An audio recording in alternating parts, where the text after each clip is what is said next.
So hello everyone, welcome to this Agriculture Roundtable on market access. As you are aware, today we are having some extraordinary guests as speakers who would be speaking about various dimensions of market access. I would just like to do a sound check with my colleague Neeraj. Neeraj, am I audible? Yes, loud and clear, Deepak. Perfect. So as you are aware, market access is one of the biggest challenges in agriculture because the supply and demand has to match somewhere.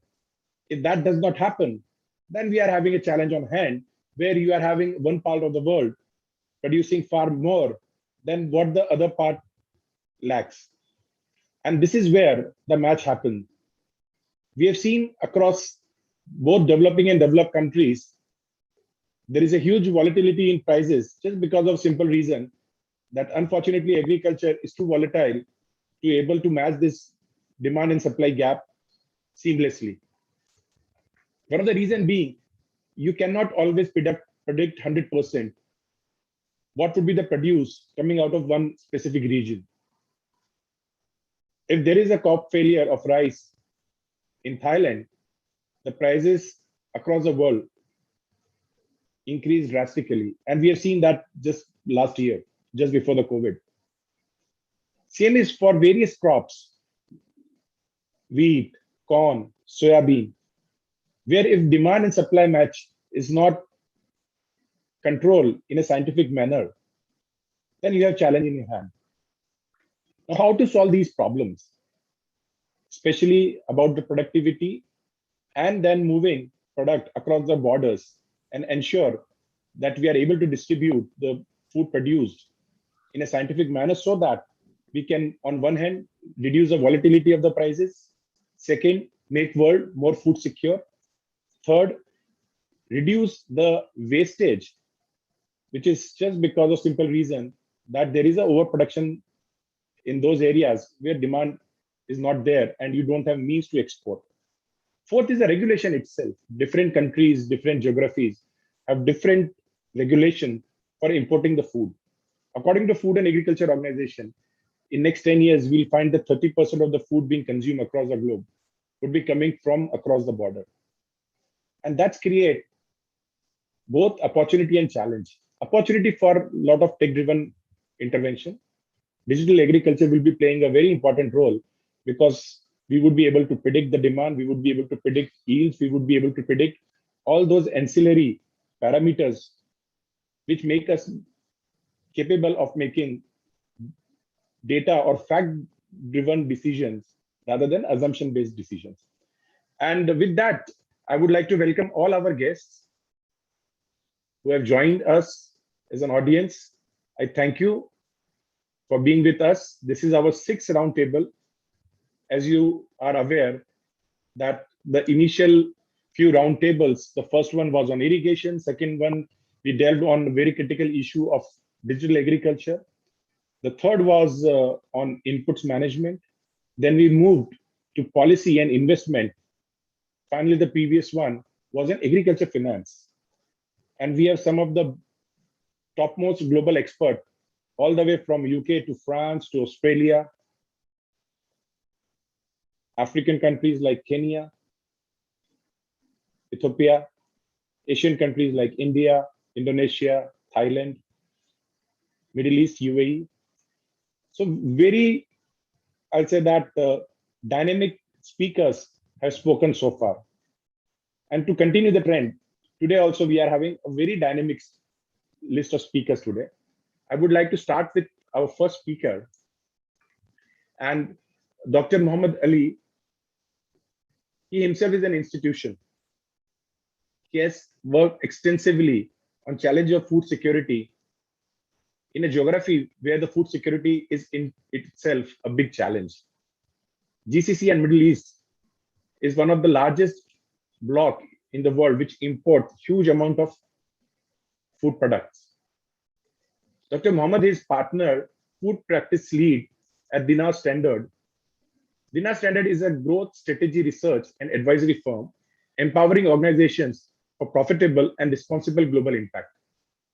He's a food security expert and has served as an advisor on a vast range of projects. He prepared the halal food strategy and execution for a MENA region sovereign wealth fund, helped position Dubai as a corridor for the trade of halal products, as senior advisor on the halal corridor project for DIEDC.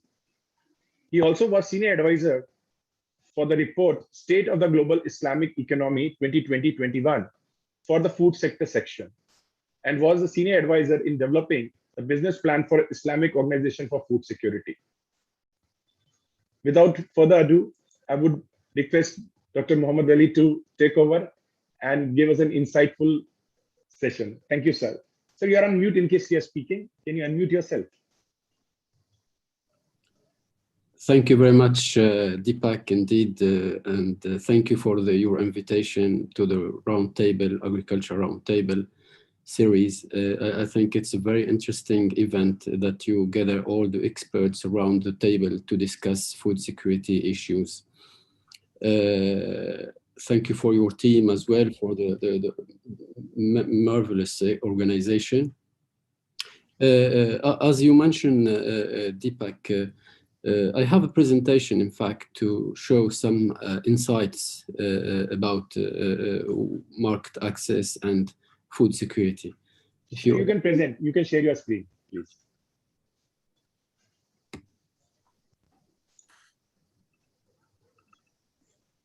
I don't know, you see my screen? Yes, sir, I can see your screen.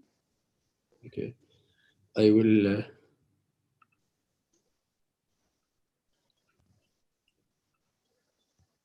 You see my screen, huh? Yes, sir. We see it. Thanks a lot, sir. Good. So today, as you mentioned, we are tackling a major point, which is the trade and the cross-border trade from developing countries to ensure the food security of the MENA for the MENA region. Just you give me 1 second to present ourselves. We work with the public and private sector to identify opportunities in many sectors. As you see, we are focusing on financial investment, government policy and agencies, food and agriculture, travel, tourism, halal economy, and so on. We have our footprint as DinarStandard. It spans from MENA region to the global economy, Indonesia, Nigeria, North America, Europe, and so on. So our clients are spread over. Our main focus is the OIC market, which is the Organization of Islamic Cooperation, which is composed of 57 member countries.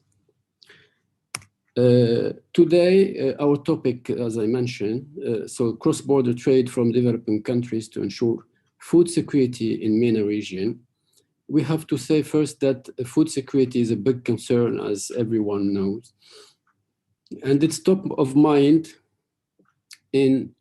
for government, especially during the pandemic, when the supply chain was disrupted, or food supply chain was disrupted.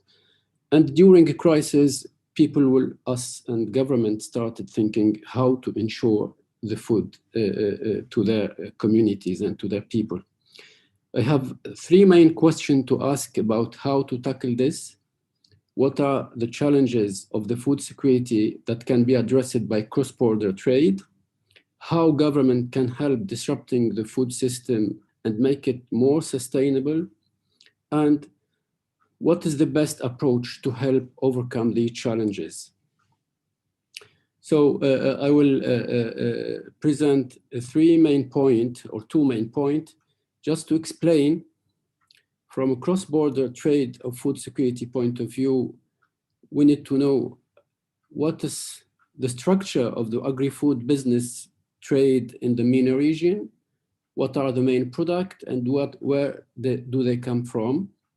What's the trade mapping and analysis of the GCC, for example, as a case study? Who are the main importer, the main exporter, and so on? And what's the impact during the pandemic? Afterward, we will speak about the fundamentals of the food security strategy and give some case studies like KSA, UAE, Qatar, and so on. And a small conclusion where we want to understand how to go further in our strategy. Just a very brief on the global food industry, just to give some highlights. The value, the industry value, it's $8 trillion in terms of industry value. And in terms of employment, it employs 1 billion people, okay? I would consider that, and Deepak, you will agree about this, that maybe 80% of this 1 billion people, they are small farmers. If you see the industry value chain sectors and subsectors in the agriculture, the intermediate processing, the secondary processing, the logistic and distributing, and so on, we will have in agriculture, most of the industry is focused on livestock, fruit, and vegetable, which comes on the top list, then cereals and agri-inputs. So the main trade exporters to the global, to the world are USA, Netherlands, and this is a very good case study as well, Deepak, to understand how a small country like Netherlands is from the top 10 exporter to the world of agri-food. Third is China, Brazil, Germany, France, Spain, Canada, Italy, and Thailand. So both Thailand and Netherlands are very, very good case studies. Then,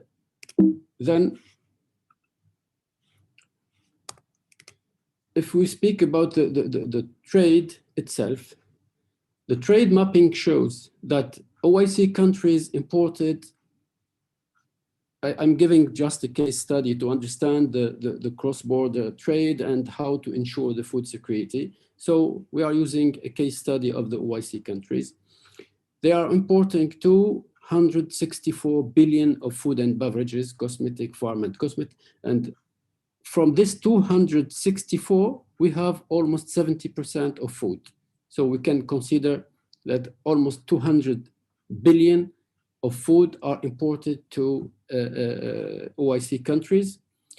The top exporter to the OIC countries are India, USA, Brazil, France, Russia, with India on the top, 16 billion US dollar. Then the last is Russia with 11 billion. The most importer in the OIC countries are Saudi Arabia, 26 billion, UAE, 23, Indonesia, 21, Malaysia, 18, Turkey, 17. As you see, the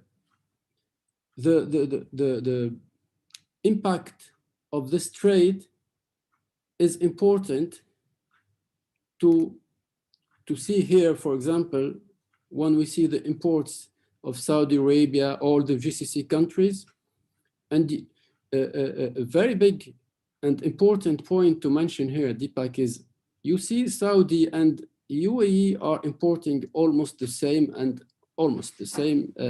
amount of food and processed food, agro-based products. If you see the exports, United Arab Emirates is the most exporting country of processed food and agro-based product. Why this? Because UAE is, since long time, working on this strategy, is to become a hub of international trade, but regional trade. If you see the main countries where United Arab exporting is mainly the MENA region and Africa. So this is very important to know. The origin of imports are mainly India, Pakistan, as we mentioned, Malaysia, Turkey, Australia, Brazil. It depends sometimes on what kind of product, what category of product we are importing. So the trademark here, you see, we have 6 categories of food product, and here the consumption is, we are consuming in terms of, in 2018, the cereals are the most important category consumed in GCC, then the fruits, and vegetable. These are the three main category of product consumed in the GCC. And the most important country, as you see here, it's Saudi Arabia, with more than 70% of the imports of the food consumption is done in Saudi. On the country-wise net import, you see, for example, that Saudi Arabia is importing around 60% of the total imports to the GCC. When it comes to the vegetable, cereals comes first in terms of quantity, okay? 100% is 30 million ton, so 61% it's cereals. When we speak about cereals, it could be rice, it could be wheat, it could be other processed cereals as well. We in DinarStandard have been working on developing a new analysis of the trade mapping for many sectors. We explored 26 sectors in the food and agriculture area, and we focus how to map exact the trading between the countries, OIC countries, and the MENA region as well. And we observed that when it comes to, for example, fruit and vegetable trade map, we will find that there is mainly 5 countries that are dominating this business, whether in exports or in imports: Indonesia, UAE, Saudi Arabia, Egypt, and Turkey. And by the way, we prioritized like 6 to 7 sectors where UAE and Saudi are major hubs in the region. Here, for example, for meat, for example, edible meat and offal trade map, it's the same. So we see all the time that UAE, Saudi Arabia, Turkey, here Kazakhstan comes because it's a very big exporter or producer of livestock. Pakistan as well comes here. It could be India, but India is not in the OIC countries. As you know, Deepak, during the COVID-19 pandemic, which is still till now, but the most important hit was last year. And we, in DinarStandard, have been working to analyze the effect and the impact of the pandemic on the food and agriculture sectors. We see here, in terms of the most affected food and agriculture sectors by the pandemic, where at the top was the livestock, vegetable, and fruit. This sector is exporting globally 251 billion per year. And the main exporter countries are USA, Brazil, and China. And USA was the most hit when it comes to livestock mainly, and we speak about meat. And we know, everyone knows about what happened to Tyson Food, for example, if you mention just one big player of the livestock and the meat products. Then the meat and poultry, cereals, and you have all these subsectors that were hit. But as you see, there is mainly the 3 or 4 top are livestock, ingredient, meat, and cereals. And the main countries hit are USA, Brazil, Russia, India, France, Italy, and these are the main exporter to the MENA region, I would say. That's why during the pandemic and the disruption of the food supply chain, many countries faced a lot of problems. Fortunately, in UAE, for example, and some countries here related in the GCC, there was not really a very big shortage in terms of food product. And the economies here, they have since long time, as you mentioned in your introduction, this region, when it comes to food security, it's a major and important topic on the agenda of the governments. And that's why when the pandemic came, they were, most of them, ready to face to this pandemic. And we observed this during the pandemic, that UAE, we didn't find any, for example, shortage of any kind of food. The disruption of the fruit and vegetable, for example, for vegetable especially, we have a lot of farmers here producing a lot of high quality produces that were distributed to the whole hypermarkets and retail shops as well.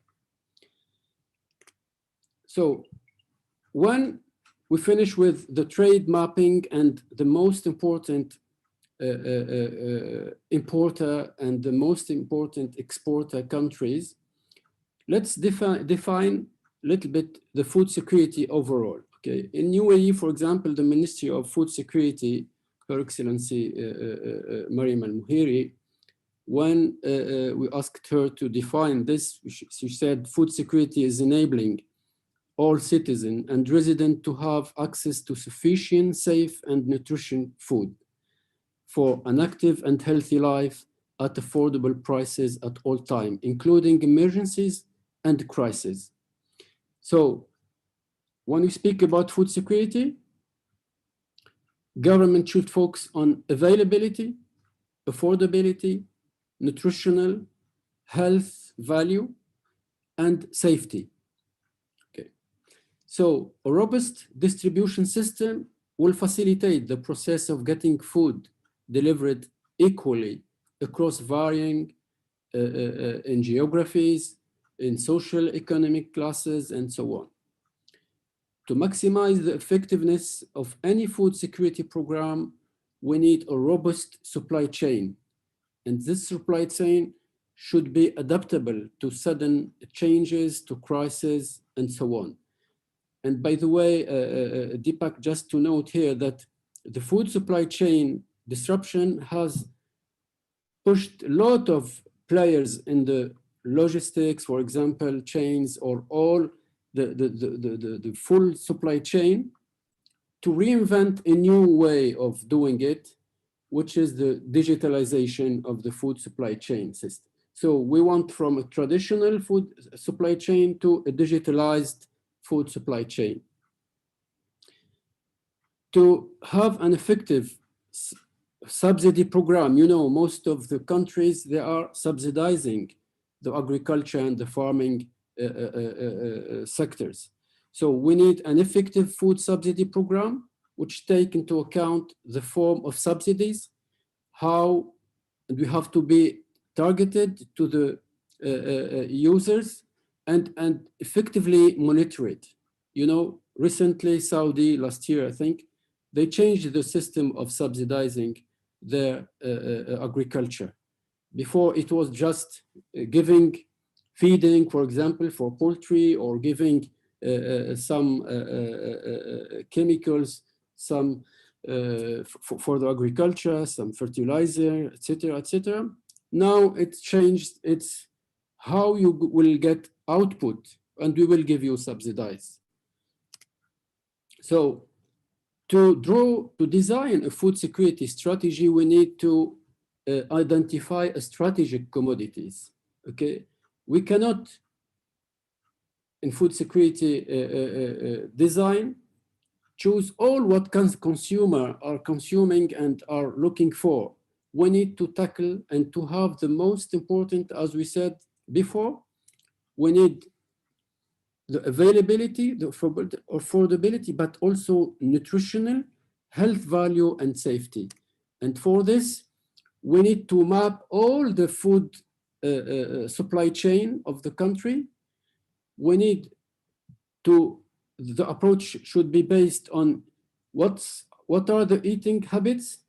What are the consuming quantities, nutritional, and accounted for the effect of potential income disparity as well. With this, we will complete a list of produced locally and imported product. We need to gather them. Then we will map slowly to have really a very important and a core, I would say, a core commodities on which the government and the country will focus on whether producing it or importing it. And here, the cross-border trade is very important, as I will mention later on, how to secure, how to go from a global food supply chain to a regional supply chain and to a local supply chain. This is very important to know as well. We need, after that, to deep dive further by identifying products that have nutritional value or those that contribute to a particular preferred diet, for example. And by this, we will select the food items that constitute 75% of the calorie intake of a consumer. In DinarStandard, we have been working on food security for some time now, and we came out with a framework that take into account the food production from low to high and the income level in terms of GDP per capita. And we observed all the countries here, what are their characteristics, okay? And we find out that even though they are import dependent, Qatar, UAE, Saudi, and so on, they are food secure, even though they don't have, they are low in production, but they have a very high capacity in terms of GDP per capita. So these group A1, they are food secure. When we see, for example, this A2, they have high potential exporters, but security at risk, okay? Turkey, Brazil, Ukraine, Uzbekistan. We have a food insecure group. They have low food production and low income per capita, and here they are the countries. So agriculture, you know that last year during the pandemic, that agriculture ministers of the G20 emphasized free trade for food commodities, and they were talking about the barriers that block the trade of agriculture products. So Saudi Arabia has an initiative worth of 665 million to support farmers. In UAE, for example, building vertical farming and R&D facilities to harvest vegetable, where more than 100 million has been invested in 4 companies. So here we will come to some case study, and just to make it very short, we in DinarStandard, we have been focusing on many regions and many countries, but the most relevant case study will be the UAE, because they started since maybe 5 years now working on food security strategy. And the main pillar of all these countries and this strategy is based on facilitate the global agribusiness trade, and in particular the cross-border trade, and diversify international food sources. And here we observed that a lot of, whether government or private entities, they have now a lot of presence, whether in India, in Pakistan, in Ukraine, in some African countries or European countries, to go to the food source to secure the food security, their food security. Second pillar is to enhance sustainable technology enabled domestic food supply across the value chain. So here we will focus on developing and promoting the agri-tech, the food tech, and so on, to reduce the cost of production, the use of water resources, the use of land as well. Now, with a vertical farm of 1,000 meters square, you can produce the same more than maybe 1 acre or 2 acres in terms of land. Third is to reduce the food loss. And as I mentioned before,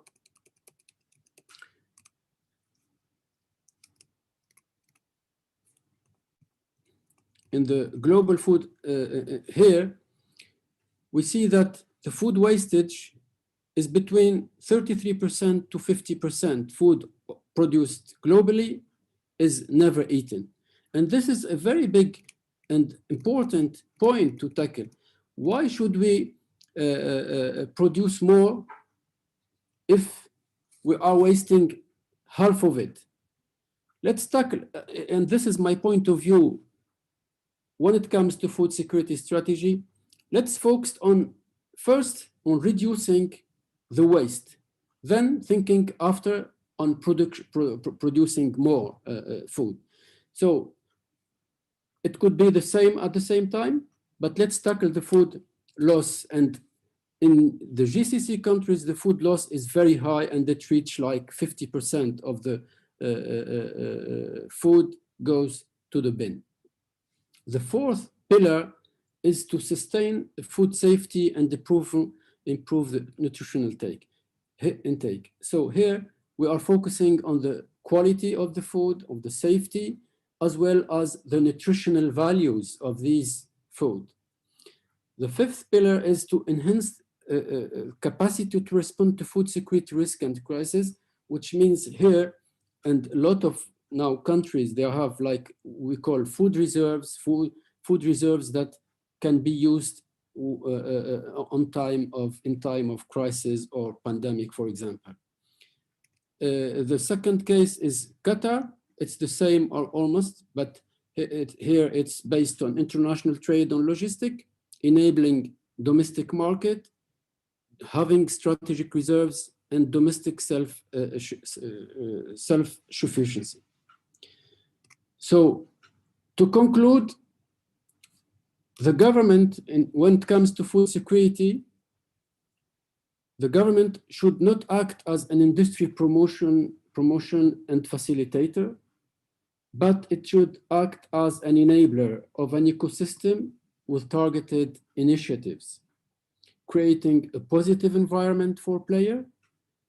Government should have a targeted goal-oriented effort,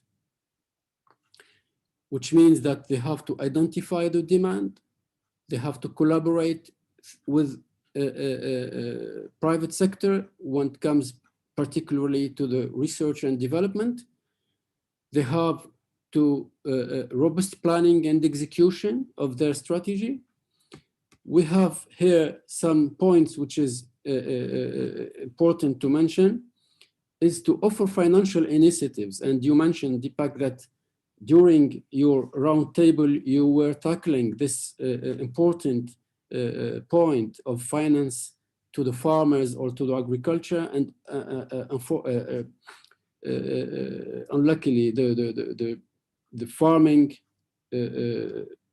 sector in the developing countries is lacking a lot of financials. And here we are observing many of funds or grants coming from foundation or from local microfinance entities. The government should put a regulatory flexibility. We need to have flexibility in our regulation, not very, and provide an infrastructure and affordable price. We need to have an infrastructure that the agriculture sector or the farmers will use it with a very low price. But the private sector is also implicated in the food security, should be implicated in the food security strategy. It's not a matter of putting a strategy from the government and trying to put it on the ground, but we need to have as well a very tight cooperation with the role with the private sector. The private sector as well as separate part, they have to invest a lot in technology, in Agritech, in food tech, in R&D. They have to focus on products related to food security strategy, as we mentioned, okay? And they have also to be very flexible when it comes to partnering with the public sector. Eventually, and finally, I would say to secure and to ensure the food security for the MENA, the pandemic showed us that we need to go locally or regionally. No more thinking about a strategy that we need to import food, for example, from far away. And when the supply chain is disrupted, when the logistic is disrupted, so we cannot have our food on time. So we need to go regional and local to ensure the food security of the country.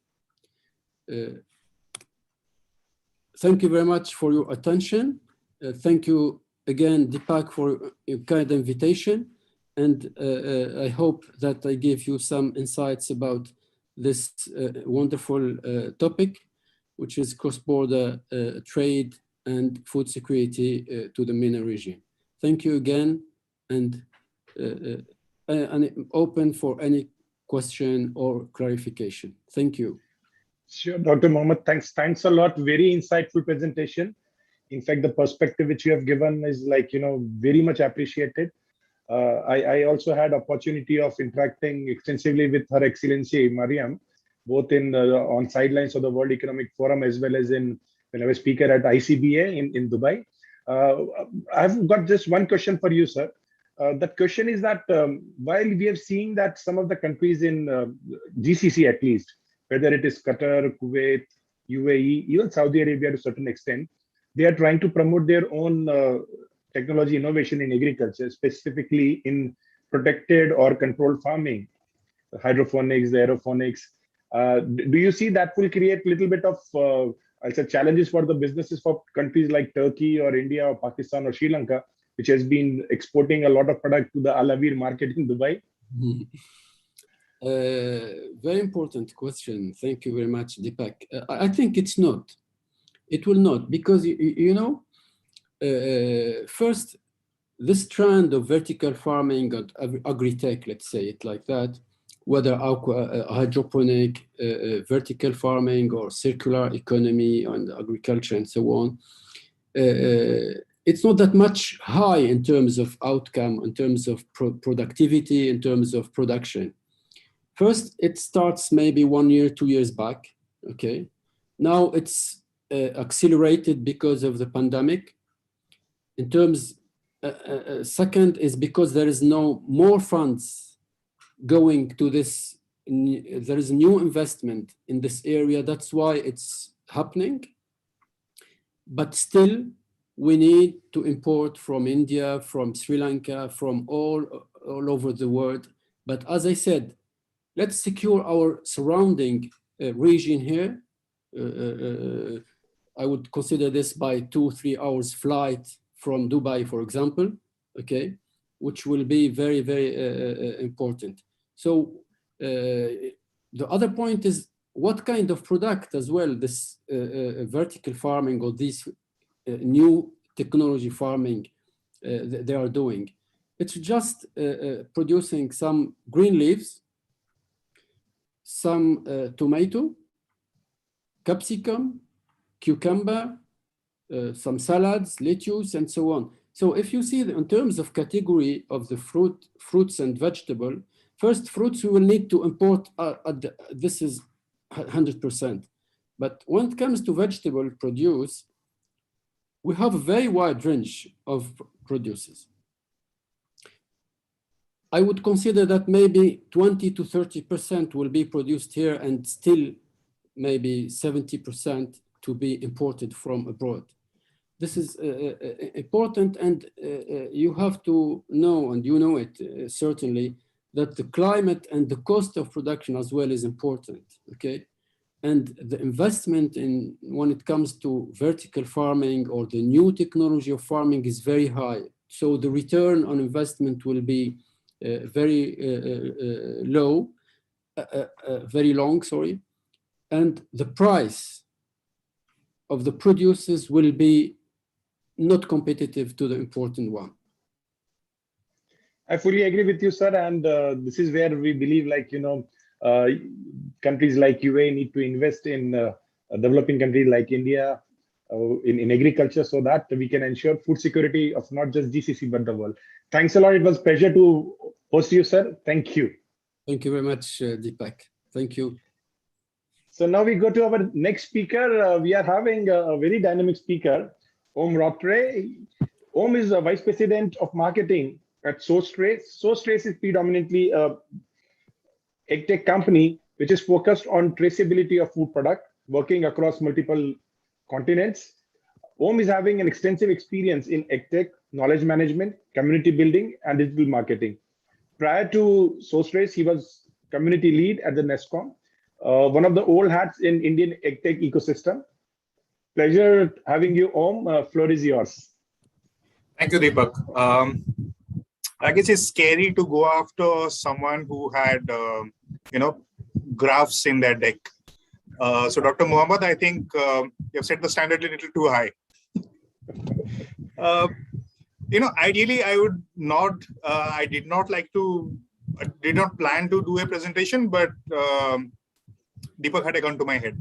So what I'll do is, I'll try to wrap this up in maybe 15 minutes, and then, these days we don't exactly get to interact. So if we can have, I'll be happy to take any questions, not from Deepak, from the audience, and let's see where it goes.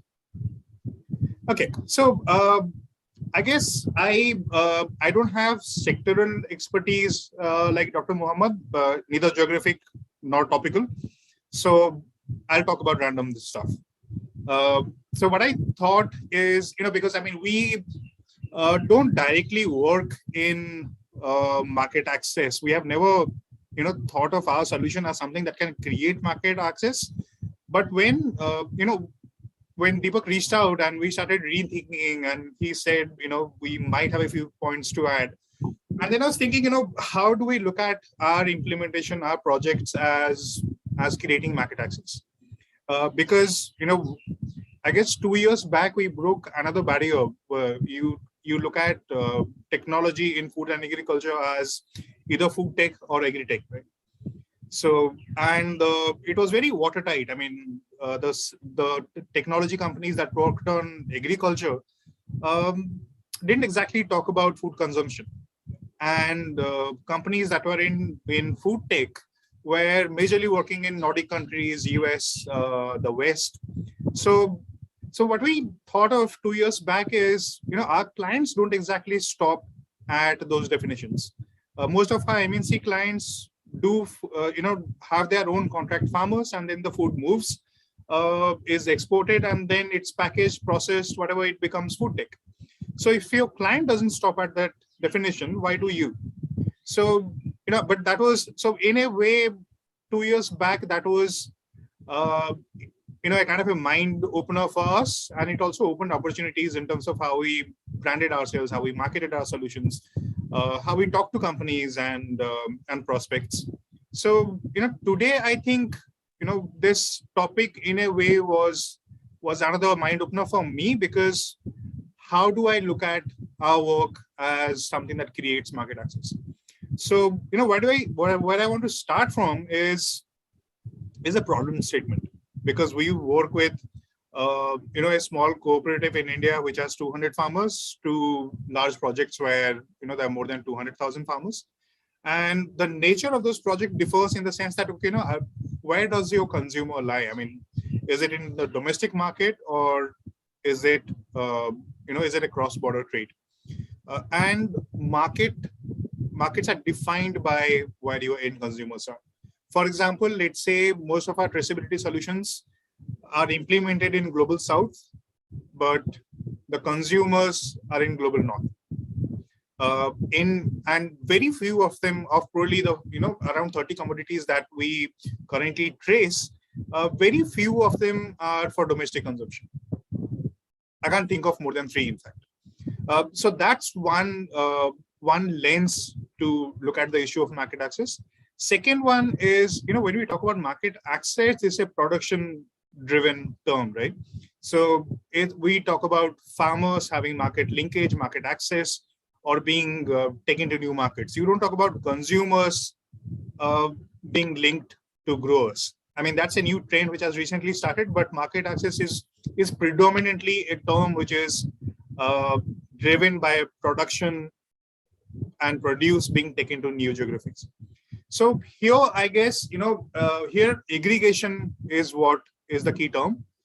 We don't talk about taking individual growers abroad. I mean, we don't work for any cluster which has less than, as I said, the smallest is 200, but the number that we look at is 5,000 to 10,000 at the minimum. So, how does aggregation, how does being in a particular crop give you more market access than others? For example, let's say if you're in India and you are growing cashew or coffee or spices, does that increase your chances of having access to new markets more than, for example, somebody who is in fresh produce, banana?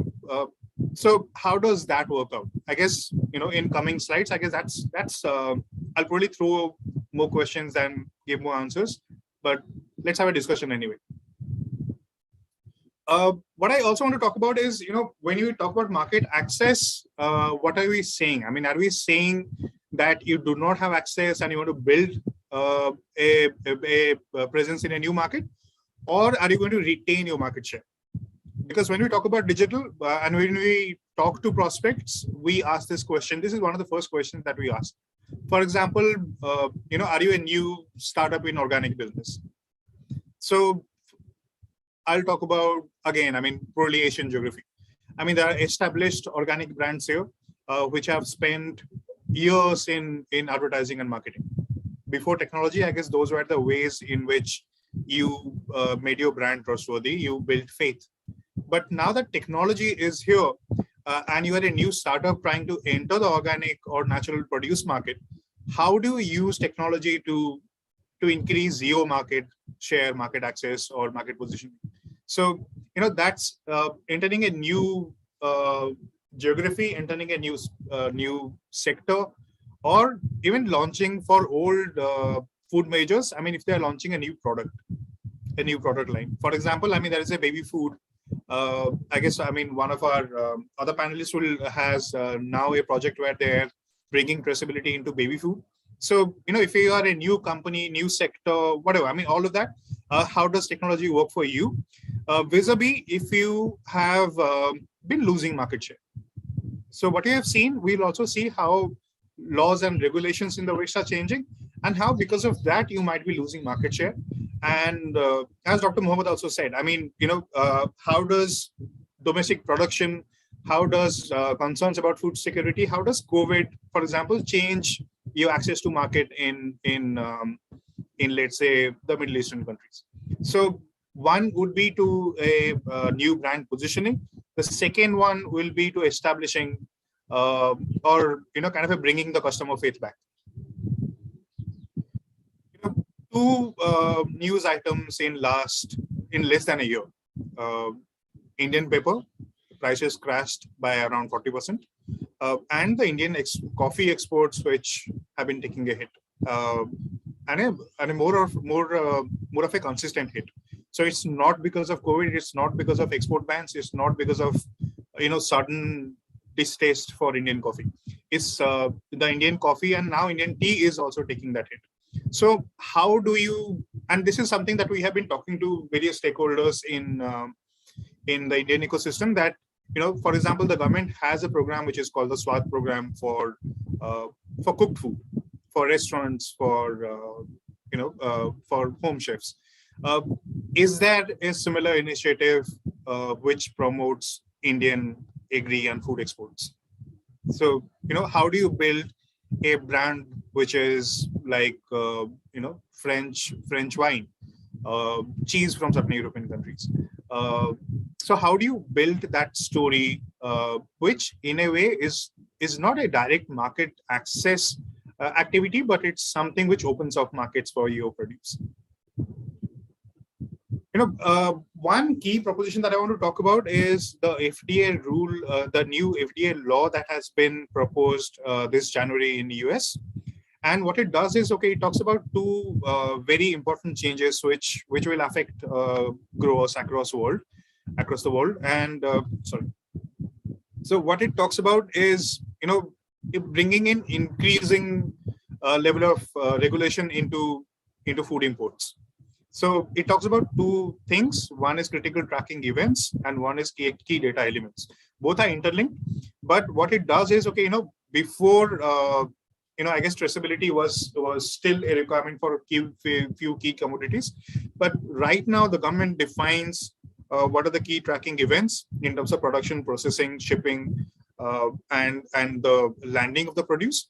And then what are the data points that you need to track along the value chain. So what it does is it in a way standardizes traceability, food trade, and concerns about food safety.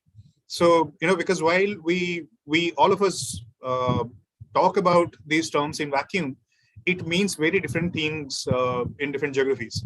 And that's precisely why we have a few geographies where if you're an exporter, then, and which we see in terms of our prospects, our queries, our discussions, that more and more of our business is coming from businesses who export to US or Europe.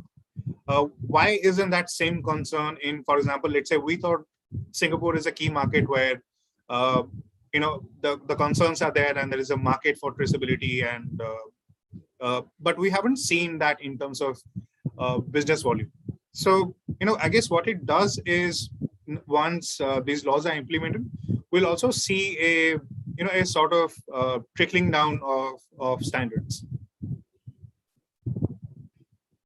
I guess I'll talk about our solution a little later, but this is what I want to talk about, that how when we talk about market access and aggregation, how does a small farmer become a part of it?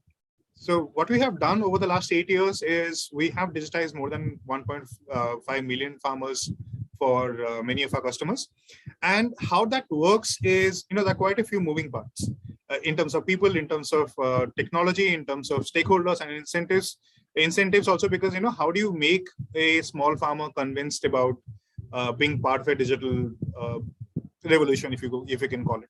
So, so what you have done is, it can be led by different sets of people, whether you call it lead farmers, extension workers, or various stakeholders in the value chain. And eventually, what are the incentives for the small farmer?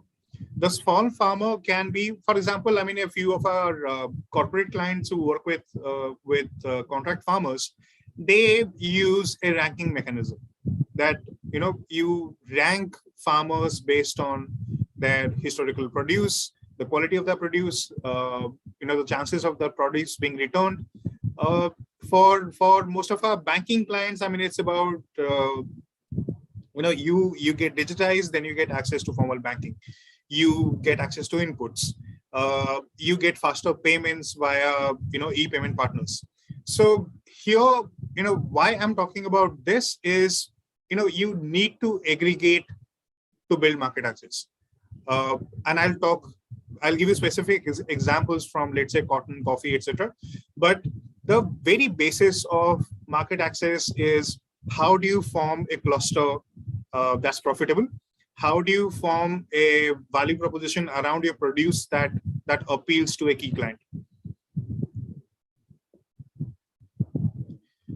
So, one of the first, I guess, things I want to talk about is as I said, this small cooperative that we work with in India is called Chetna Organic.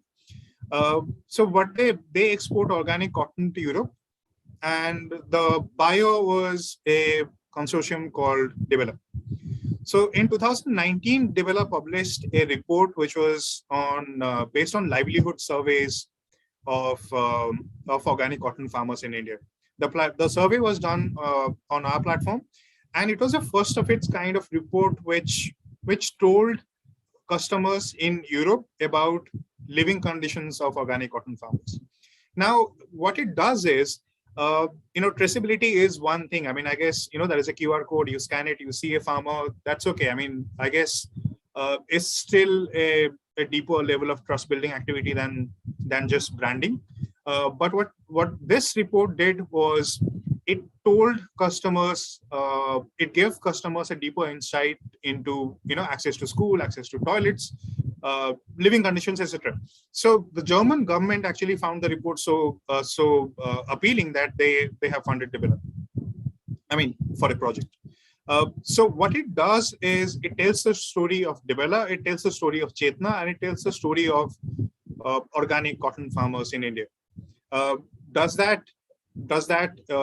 that be classified as a market access activity? I'm not too sure, but it's a market reinforcement activity. So because that is so what Chetna gains is, if that is a competition from some other geography, this visibility, this kind of storytelling gives them a kind of a hold on the buyer, right? Because of the transparency in the value chain. Another was for a fashion brand in Bangladesh. Again, I mean, the buyers were concerned about, I mean, we have all learned about, read reports about practices which are not very fair in certain geographies.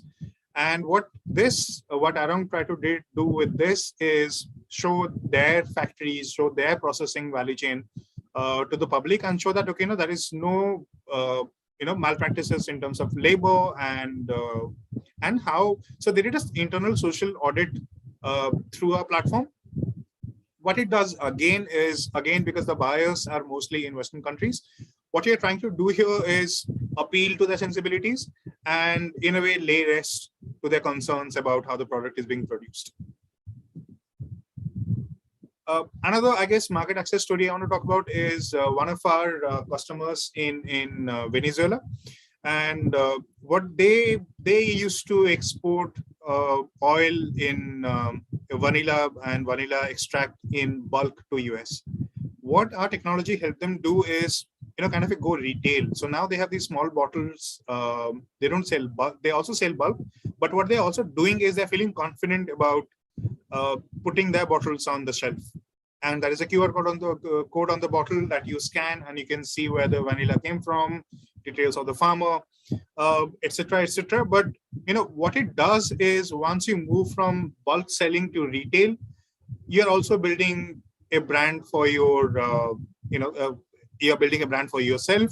You're probably also increasing chances of paying your farmers better if the margins are better. And that's what we're doing again for one of our food major clients called Griffith, where, as you can see here, what we are doing is they import specific commodities from specific countries.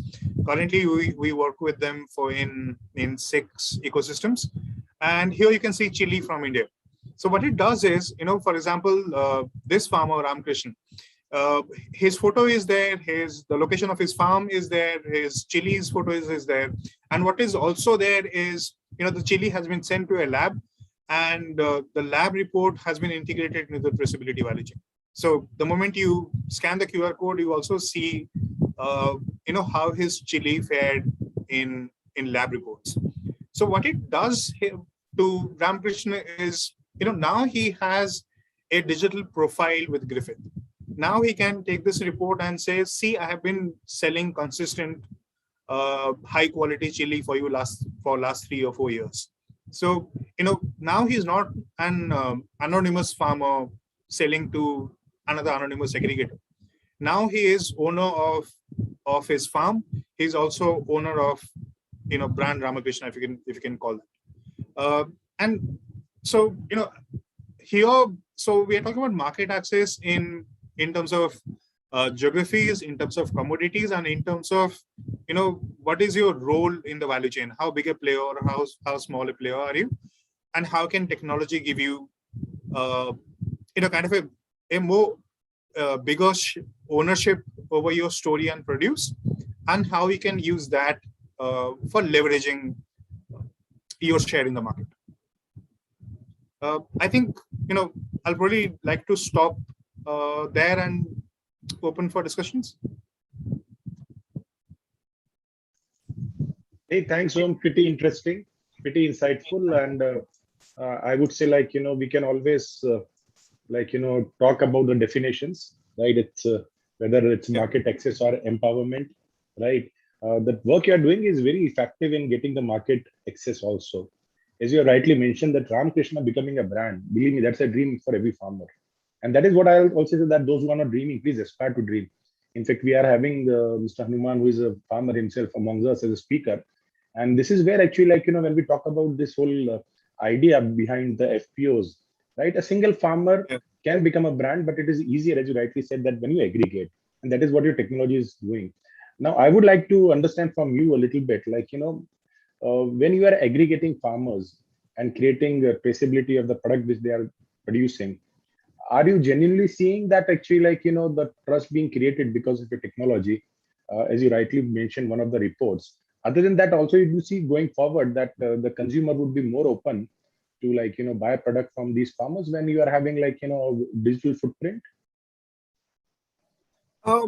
I wish I had a happy story to say, but I guess what we have done is, okay, apart from working on very large scale projects, there are a few interesting ideas that we have been pursuing. For example, can we reach out to a spice cluster in Andhra and Odisha? Can we digitize? We have also been talking to microfinance organizations who are very eager to finance those clusters.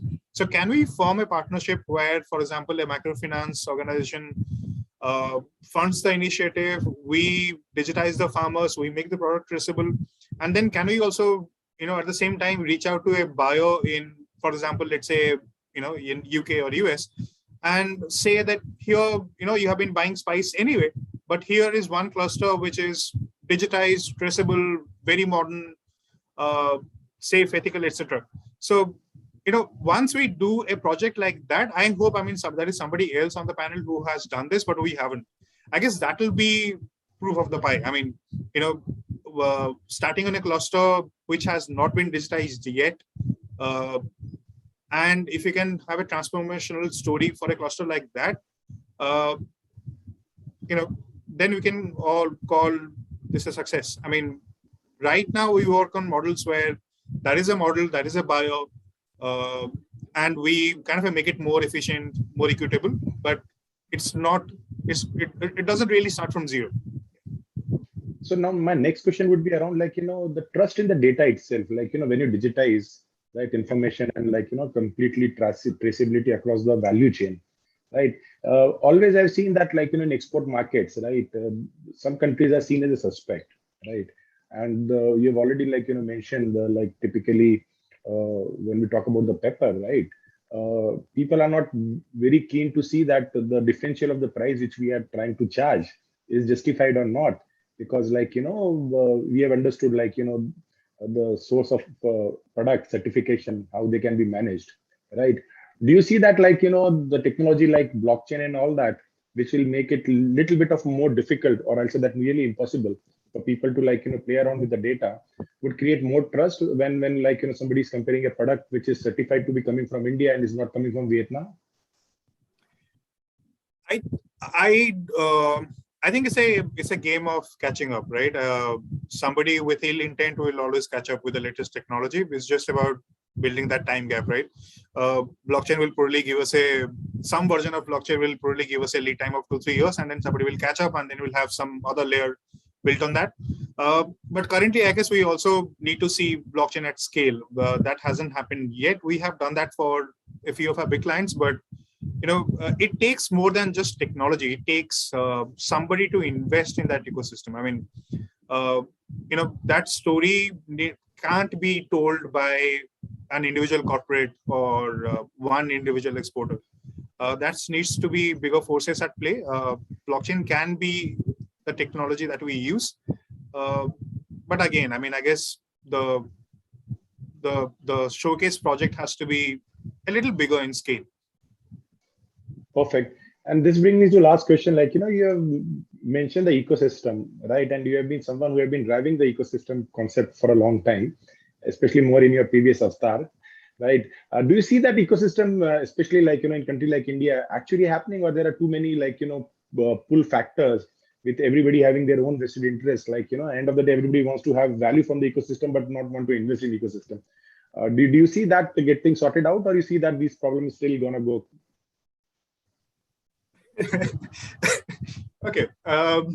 See, I mean, I don't think, just by, I mean, we are technology players with good intentions at heart, but I mean, none of us are peacemakers. I mean, none of us are here to change the world. We also need to make money while we change the world. So the pulls and, the pushes will remain. What we need, I sincerely believe, is we have, I see partnerships emerging. I see people reaching out. We talking to people, I mean, who would previously be considered as competitors. All that is happening because, I mean, at the end of the day, as much as goodwill, there is also a need to survive, and the survival will come from forming partnerships. So no matter what the reason, I think we will see those broad-based partnerships emerging, and the impact, I guess, I don't know. I mean, when we see a success story, we'll talk about it. Yeah. No, sure. Thanks a lot, Om. It was a pleasure to have you and have very frank and insightful presentation as well as chat with you. In fact, that is where we enter. Like, you said, definitely everybody wants to live in a competitive environment with the success on their hand. And this is where HnyB wants to act as a glue, right? So we are out of that race and we are trying to bring different type of people together. And that's the idea of this roundtables as well. So in one of our roundtable in irrigation, we had the Netafin, Jain Irrigation, right? Revelis, all competitor, right? Talking one after each other and all working with a common agenda of that how we can enable the ecosystem. Same with digital agriculture, where we have competitors from Israel, UK, France, and India, right? Talking about the value they bring on the table and how they want to be collaborative. Same was with the input companies, FMCs and Bayer, right? They are one of the biggest competitors, one coming all the way from Europe and from US, right? But they talk together and they talk about sustainability. And this is where I believe the world needs a little bit more of also that adjustments, where we start working with each other. And I appreciate when you mentioned a couple of times that one of the panelists would be having those solutions, or they have done that project. That's where I believe somebody has to make a start, and you have done that. Thanks a lot, Om, and I appreciate you for doing the great work you have been doing. Thank you. So now we go to our next speaker, and this is very interesting, because we just delved in a little bit on the blockchain and where the traceability through blockchain.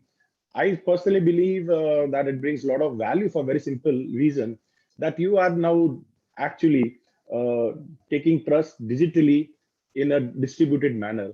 So no longer you have to know a person to trust him, right? Blockchain can do that. This is where we bring in Mr. Gopikrishna. So Mr. Gopikrishna is MD and CEO at Promenant Innovation Lab. He's a strong entrepreneur focusing on transformational technologies in reimagining industry experience and building cross-domain ecosystems. He's a strong leader with a proven skills in IT sector, enabling demonstration of exponential growth and handling high network deliverables. Before wearing the entrepreneurial hat, he was the head for APAC, ANZ, and MEA region for TCS blockchain services and focused on leveraging blockchain for enterprise and ecosystem. Floor is yours, Gopi. Thank you and good evening. Thank you, Deepakji, for inviting me. So first of all, I would take this opportunity to thank the entire HnyB team for inviting me onto this globally proclaimed event, which is Agriculture Roundtable, which touched upon very relevant topics, including the one today, which is pertaining to market access. So I'd like to take a moment to share my screen so that I can proceed.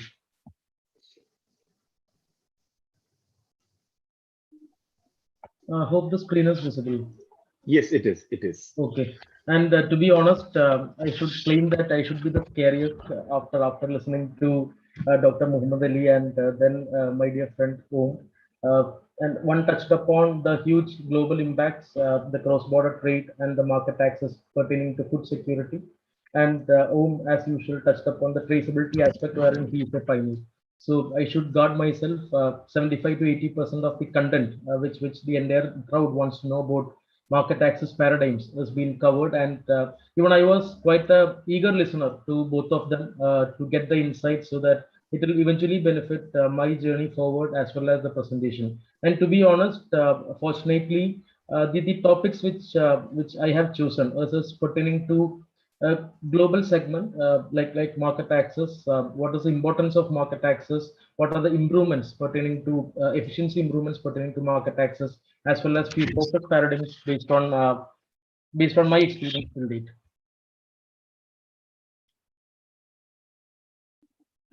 So this is just a brief. I'm not touching it upon in a detailed manner, but just to ensure that people are aware about the journey which I ventured through. I started my IT career. Now it is less than around 15 years of IT career, and recently from 2019 I'm more from an entrepreneurial hat, wearing the hat of CEO of Promenant Innovation Labs.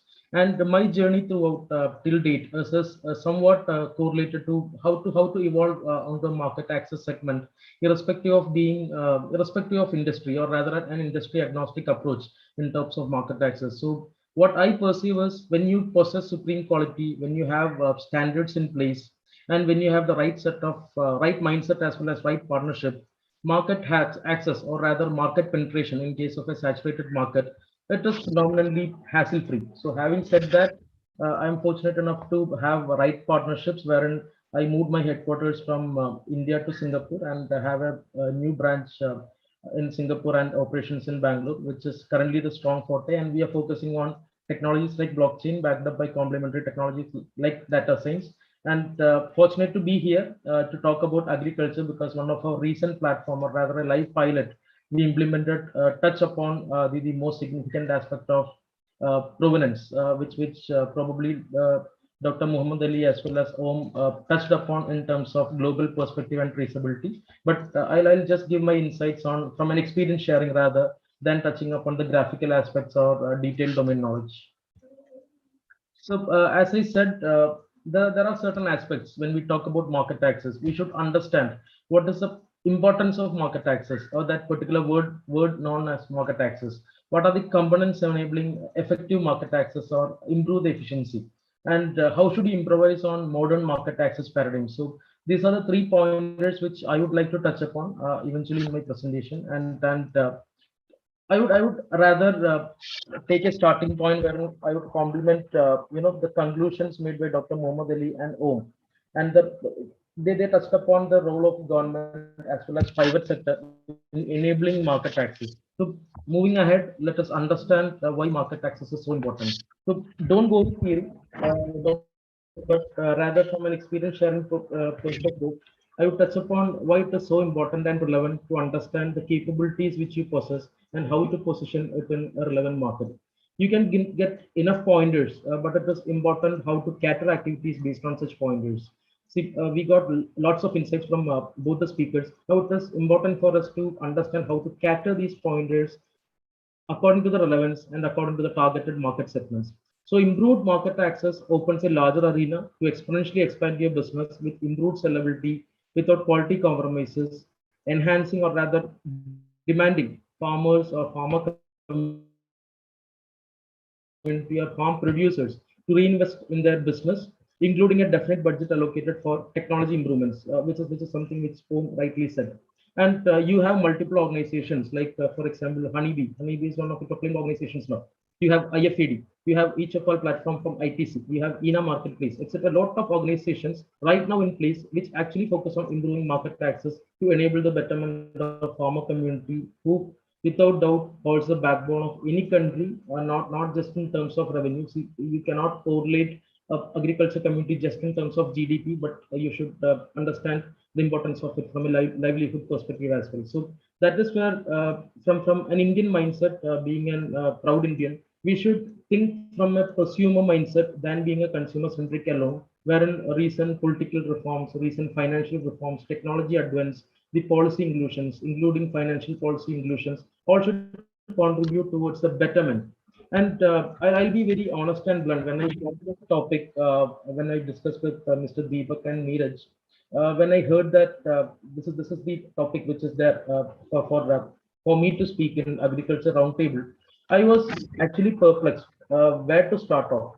But I'll be very honest. I'm thankful to both the previous speakers for laying the pitch down so that the further slides are complementing on what Dr. Mohammed and Mr. Om has already outlined. And having said that, when we talk about, when we understand the market importance, it is also important to understand how basically we can improvise the efficiency aspects, or what are the enablers complementing market access. And this is probably pertaining to my experience. That now that we touched upon the importance, let's talk about few efficiency enablers which directly impacts the market access possibilities, or rather, it is not just entering market, as previously told, it is to retain or sustain that market once you get an access. So that is where the success rate probabilities are measured. And I think in the first presentation there was a 3P approach, but I would rather focus on a 4P approach, wherein public-private producers partnership. That is one of the key element in terms of how you access a market, how potentially you can sustain in a market, and if the market is saturated, how to penetrate into that market. So for this, you have multiple facets. You need definite improvements in infrastructure. When I talk about infrastructure, it is not maybe the buildings or just the roads, but it should touch upon everywhere. It should be the access roads to the remote farmlands. It should be the digitization aspects. It should be the financial infrastructure. All these are must-haves when you target market access related elements from the ground level of your farmer community. Infrastructure is of utmost or paramount importance. Now, there is something different between a market access and a market penetration. If we have an identified market, which is relatively less saturated, market access is the word. But if you're confident enough to go and challenge a saturated market, probably market penetration is a better word, which in current context is quite effective when we talk about digital access. So there is different types of ways and means, or there are different ways and means wherein pertinently you try to enter into a market. So nowadays, especially owing to the current conditions, you have to go through a digital path. This is my first take. I'm not negating the other aspects of the local or domestic markets. But when we talk about global presence, when we talk about cross-border trade, when we talk about improvise or exponentiating your sellability quotient as well as revenue, digital means is a must-have, or digitization is the key towards embracing the technology paradigms in terms of agriculture. And it is not easy task. So market access is definitely not an easy task. Market access is tough. But if you have fruitful relationships, win-win partnerships, or rather the public-private producers partnership with the right people, it can actually enable a hassle-free market access paradigm as well. So that is where from the ground level itself, you should have the acceptance, or you should have the mindset to accept the modernized trends. You should have mechanisms to improve your value chain knowledge, wherein the traceability aspect comes into the picture. Now, additional to traceability, you should improvise on the transparency aspect as well. Ground level, a farmer should know where his farm produce has been sold, whether it's domestic, whether it's international, whether it's globally proclaimed product. He should also be aware that where is this being taken through, what is the exact sellable price, what is that I'm getting, how much percentage am I eligible to. So there are a lot of say for example, in the normal value chain itself, you have multiple actors, right from your farm producers to the farm aggregators to maybe a logistics department to an exporter. Then comes government entities, then comes customs and other departments for cross-border trade efforters. Then comes an importer, then comes a retailer, and then comes an end customer. So it is quite important for a ground level or a starter guy to envision not just the immediate customer, but to envision the customer's customer. So this mindset shift to actually act upon your customer's customer pain areas and problem statements, depending on which you decide what is that you are going to solve or what is that you are going to read depending on what you saw. So that is what it pertains to the market access paradigm. So overall, you should know what you should sow, so shall you reap the benefits in terms of a single word. Now, the 4P approach is creating a win-win collaborative market partnership, and market access strategy is of paramount importance. So the learnings which IFAD, an organization like IFAD, has done towards the importance of 4P approach, that was quite relevant in terms of any uh, any aspect towards market access. Now, there are few prime focus paradigms. This is more from not from maybe a public domain, but this is purely from a personal experience point of view. What uh, what I envisioned or what I experienced is that awareness, that is the key, and willingness at times to detach helps us to think relevantly than emotionally, because most of the times we are emotionally attached to a particular season product, to a particular farmland, to a particular farm produce oriented, but rather we should have the ability to unlearn, or rather we should have the ability to detach from what we are doing so far to exponentially increase your sellability and earn more revenue if you understand the market trends. So we should educate probably our agriculture community or agri community to adapt innovative trade inventory systems and focus on commercialization of what fits in best at a given scale of time and for a particular market. So the target market is important, the market segment is important, your farm produce is important, and it should all correlate so that your market access can become seamless. Now, at any point of time, there should be zero compromise on quality. We heard Dr. Mohamed talking with graphs and in a detailed manner about food security, and we heard about the traceability aspect. Now, it is at most importance that irrespective of what you do, there should be zero compromise on quality whatsoever. And therefore, right information about right type of farm inputs, right application, and time to market should never be compromised, should be there in the right hand side of any farmland or farm producers at the ground level. Now, after that only it comes whether you should adopt an ICT company, whether you should go for marketing techniques, whether you should probably listen to an agronomist service, etc. See, these are key elements, but the first and foremost thing is you should not compromise on your quality, and you should always listen to the right information at the right time about the right market trend which prevails.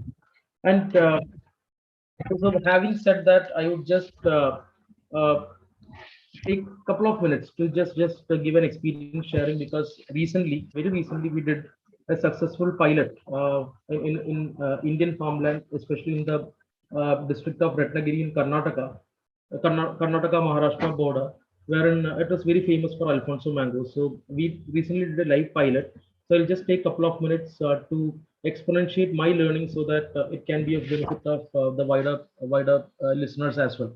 And I'm very much open for the feedback, because this is still an ongoing pilot wherein we want to exponentiate this pilot's possibility of success to relatively new fruits as well, like apples from Himachal or Uttar Pradesh, and then pears from I think Netherlands and uh, from Brazil. So these are pertinent few markets which we have already shortlisted in terms of export oriented or cross-border trade kind of a scenario in agri farm produce.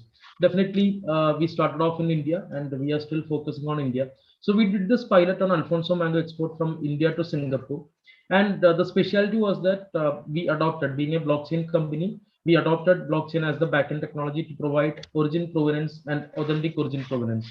Now, I'll be very blunt and honest. We were pretty much new to agri sector, but the steps we followed to penetrate a saturated market like SG, because in terms of technology, Singapore is very saturated, and there are numerous solutions. If you see Singapore or Europe or developed economies, they have multiple facets of technology levels implemented, including blockchain, to achieve all these strong forte.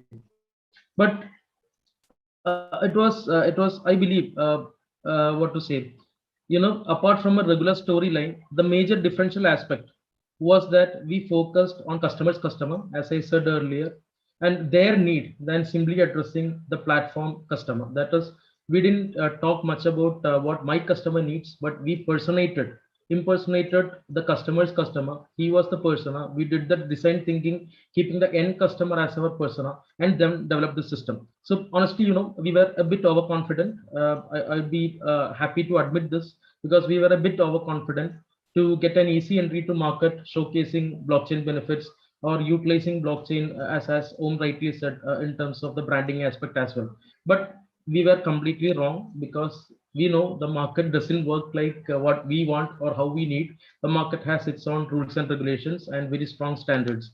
So we were completely wrong, and our initial footprint was not successful. But what it enabled us, it enabled us to rethink, rebuild, re-envision, and we took a step back. We understood that your target segment, your sellability time frame, your costing metrics, above all your quality, these things actually matters. And then only comes the technology, which just enables market access in a bit more efficient way. So you have the hard way, you have an efficient way, but the prerequisites remains the same, and it is up to you whether to choose an efficient way. That is the only capability differentiation when we understood that what technology is capable of. Of course, blockchain has its own benefits, but as an overall technology or IT person, I would say technology comes the last, but the prerequisite should be in place. So what we did is we adopted the 4P approach, which we discussed in the previous few minutes. Now we were happy that we were tied up with. So one of the major aspect of the 4P approaches, you should have a collaborative partner, and he should be the right partner. So we ended up, we knocked few doors, and we were fortunate enough to get recognized by one of the strong footprints in Singapore, which is Red Mart Singapore. So that the agreements came into place, wherein all farm produce through Promenant's platform, that is my company's platform, or rather Promenant's fruit blockchain platform, which is having an underlying blockchain layer or provenance layer, can be listed in Red Mart, which already has 100x customer base than what we could have achieved in just 1 year, or maybe even in 2 years. So that was a strong base point, wherein I reiterate the importance of a 4P approach. And collaboration is the key, along with all the other parameters which we discussed. So having said that, overall, in terms of market access, from someone who has conceptualized this, and being someone who has envisioned the easiness, and being someone who fought with the reality, actual tough reality. The below are few findings which I'm not going to read it, but from a theoretical perspective. But overall, as a summary, I would like to conclude stating that market access is tough, but it is an initial hurdle, after which the agricultural farm produce can exponentiate, or farm producer can exponentiate their income, their revenue patterns, provided you set the parameters right with supreme quality. That is something which I want to underline, which is the supreme quality. Once accomplished, market follows you, then you ought to follow the market. So referring to probably one of the slides which caught my attention when Dr. Mohamed Ali was doing the presentation, it is regarding the per capita GDP related the 4 quadrants, wherein Qatar and UAE comes on A quadrant, and few other countries like Brazil comes on the D quadrant. So even if you are low on the production, but if your food security and if your quality is ensured, it is not the matter of volume business. It is a matter of quality and standard business, wherein market access can be eased out, can be enabled in an efficient manner, wherein the technology advance or the ICT companies like us can help, including utilization of blockchain technology. So having said that, again, the underlying statement is you should focus on your food security, food quality. You should ensure that there is a traceability mechanism. You should ensure that there is a transparency mechanism. And then once all these parameters are in place, you should have a 4P approach to have a fruitful relationship, fruitful partnership, be it a domestic one, be it a global one, be it a cross-border one. If all these parameters are in place, your market access, or rather your market penetration skills, can be nourished, can be polished, can be poised towards having a fruitful entry. And that's it from a conclusion perspective. This is just my contact metrics and profile. I'd be really happy to contribute and collaborate in relevant arenas, improving the revenue to the community who holds the backbone of our country, India, as well as globe. Thank you, and Jai Hind.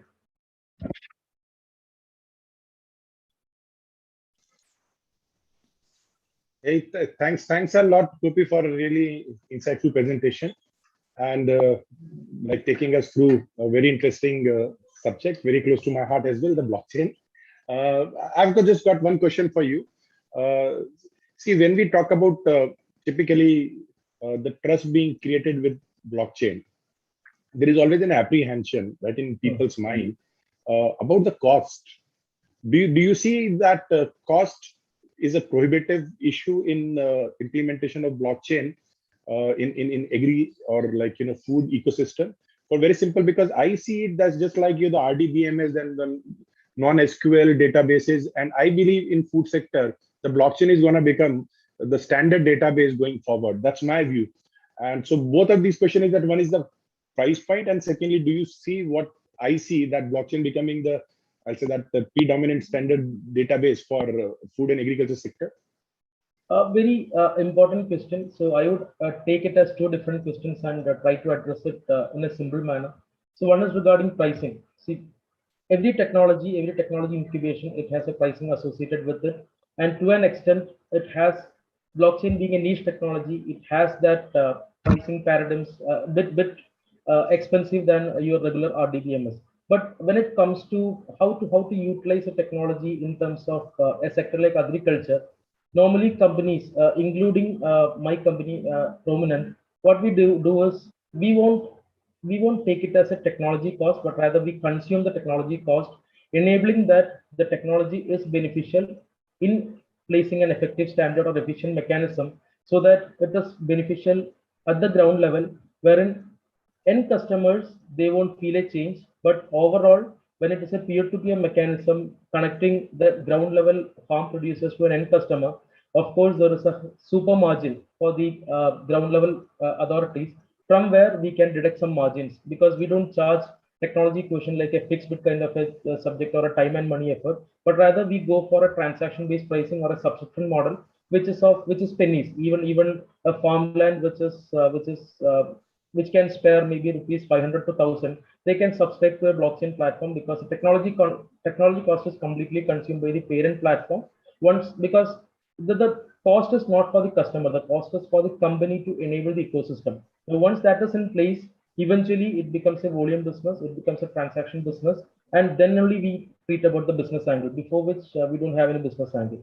Now comes about now I can talk about the second aspect, which is enabling trust factor. Now, whenever we talk about blockchain exponentiate the trust.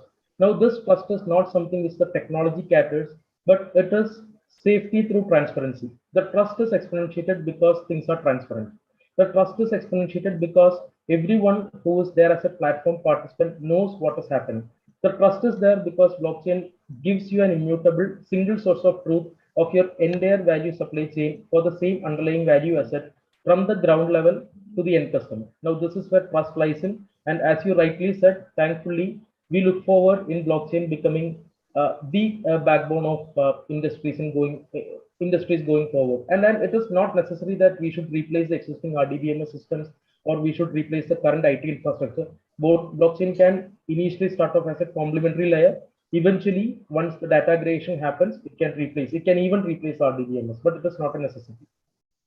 Perfect. Thanks a lot, Gopi. It was pleasure having you as a speaker, because as I said that blockchain is very close to my heart. I believe that is going to solve a lot of challenges associated with food safety as well as trust in the food and agriculture ecosystem. So thanks a lot. Now we move on to a very interesting part of our roundtable, which is panel discussion, and we are having people from a diverse background. So we are having a young entrepreneur who is already creating a lot of, I'll say that, visibility, and based on the work she's been doing. So we have got Nupur Agarwal with us. Nupur is a co-founder at KIWI Kisan Window. She's a social entrepreneur working with an aim to develop societies and empower people. She has been awarded for being a change maker and for her work as well. She is Forbes 30 Under 30 and Forbes Ultimate 120 and many other awards. If we keep talking about that, we'll be spending at least half an hour on that itself. Then we are having a farmer. So we are having Sri Hanuman Pokale. Sri Hanuman is CEO at the Yuvakmangal Agrotech Farmers Produce Company. He is engaged in farming of organic and residue-free vegetables and fruits a very influential voice coming from, I'll say that, the vegetable and horticulture belt of India in Maharashtra. Then we are having another young entrepreneur, Priyam. Priyam is founder of UrbanKhet, and he is backed by CIE Startup Oasis. The idea of his startup is to ensure that they are able to optimize distribution to make consumer get access to fresh produce faster and in a most economical manner. So thanks a lot for three of you to be part of.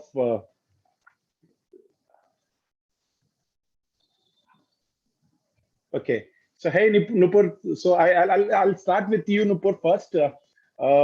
So thanks for being here, and Nupur, we would like to understand from you, because you are wearing hat of a social entrepreneur, trying to enable farmers get right value.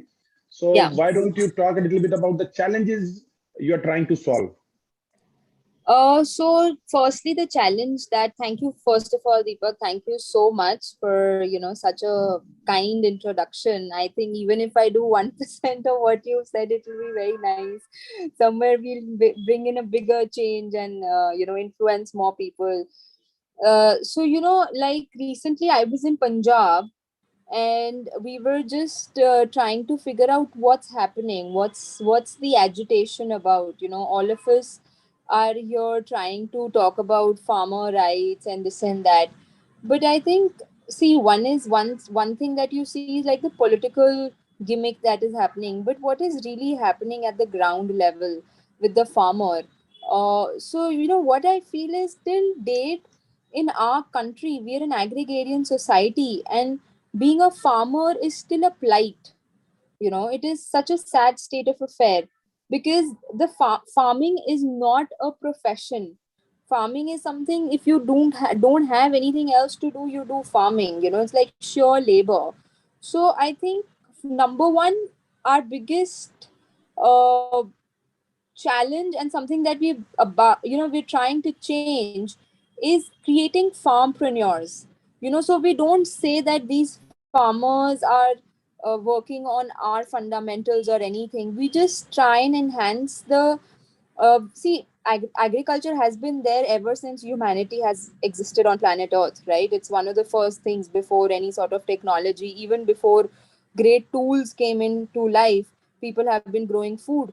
So we say that farmer is way and above us. We are just here trying, because we've been born and brought up in an ecosystem where we can afford to think a little beyond -1 and 0 before roti, kapda, and makan, and we can create businesses. Hence, we can all that we can do to add is to give market access, which this entire roundtable is all about. To So what we do is, we connect with the farmers.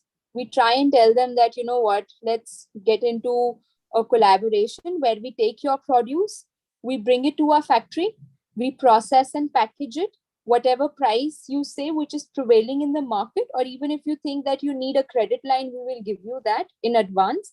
And let's take your product and sell it in the market, right? So we are the only brand in the country where we are having 1200 SKUs, and we are having a single brand store. So whatever that you can think you need in a kitchen, leaving aside dairy products, whichever raw material that you need or anything that you need is all available. So I just have a few oils. So this is a cold press oil. I'll show you more. So this is like a neem oil product.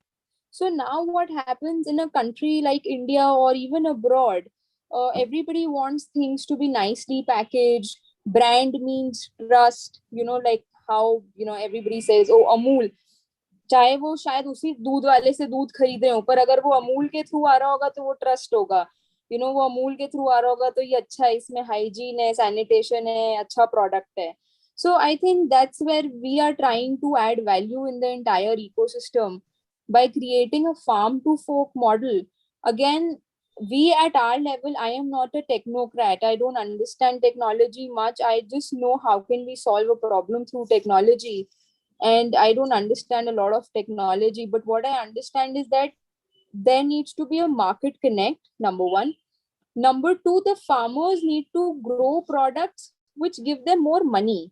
Right now, what is happening, I see a lot of farmers like Punjab वगैरह में सभी लोग crop एक ही उगा रहे हैं, सभी लोग मक्का, सरसों, गेहूं, चावल उगा रहे हैं. वहां पे कितना ज्यादा कैश क्रॉप उग सकता है. There can be so much more. Like that is what something that I see in my state also, and we are working very hard to change in my state. That boss, why don't you grow healthy? Your soil is better to grow healthy. The moment you grow healthy with a better curcumin level and you grow organic healthy, तो अगर आपका एक step में आपको कुछ late से 20,000 रुपए महीने की कमाई हो रही थी, आपको वो एक स्टेप, पहाड़ में स्टेप फार्मिंग होता है, तो एक स्टेप में शायद आपको 80,000 रुपए की कमाई हो. So trying to increase and educate the farmer onto the perspective of what to grow so that his remuneration increases and create a market connect. So recently we've done a strategic partnership with a very big company. It's again a very huge company for a company like ours. It's called, and I don't know why did they come to us. It's called Innoterra. So this is like a national level company who's trying to collaborate and all those things with us for their back end technology and this and that. They like, we want to work with you and everything. And secondly, in terms of connection with having stores and market aspects, we have done an MOU with Indian Oil, So now Indian Oil has 35,000 petrol stations across India. So I have 35,000 retail outlets opportunity to open, wherein I am already getting like an XYZ amount of footfall to cater to. So that is our go-to strategy. We're already there in the Dubai market. So I think, see, this industry has been, again, I would say it is the most ancient industry. There is whatever you can think of has already been done. There is nothing called as original. Anything that you are doing, everything has been done or everybody has thought about it. It is just how somebody is able to execute that particular thing and how well are they able to execute and join the dots. So people talk about, oh, this is new. I always tell people there is nothing called as original. Everything has been done somewhere, somewhere in the world, in the universe, it has been done, or you've taken inspiration from something and just changed it somewhere here and there. So I would not again take the hat of saying कि हम लोग कुछ बहुत नया कर रहे हैं. ये बहुत लोग कर रहे हैं और बहुत सदियों से करते आ रहे हैं, पर हम लोग बस इस चीज को कर पा रहे हैं और हमारे साथ बहुत लोगों की एस्पिरेशन और बहुत लोगों का सपोर्ट और गाइडेंस है. That is something that we are really blessed with, and we are able to create a change on a ground level. So I request all the people who are viewing this or all the people on this panel that बड़ी बड़ी बातें बहुत लोग करना जानते हैं, right, पर कौन ग्राउंड पे रियलिटी में चेंज कर पा रहा है, कौन खेतों में जाके एक्चुअली चेंज कर रहा है. Again we talk about so much technology and I always have this tiff, and Deepak knows this, that I always have this tiff with a lot of technocrats out there. लेकिन आप rocket चलाना तो rocket तो आप बना दोगे, पर जिस ड्राइवर को वो रॉकेट चलाने उससे तो अभी बैलगाड़ी भी नहीं चलानी आती है. ये सच्चाई है. तो कैसे हम लोग करेंगे ये सब? How do we make it easy? How do we collect that data? How do we do things?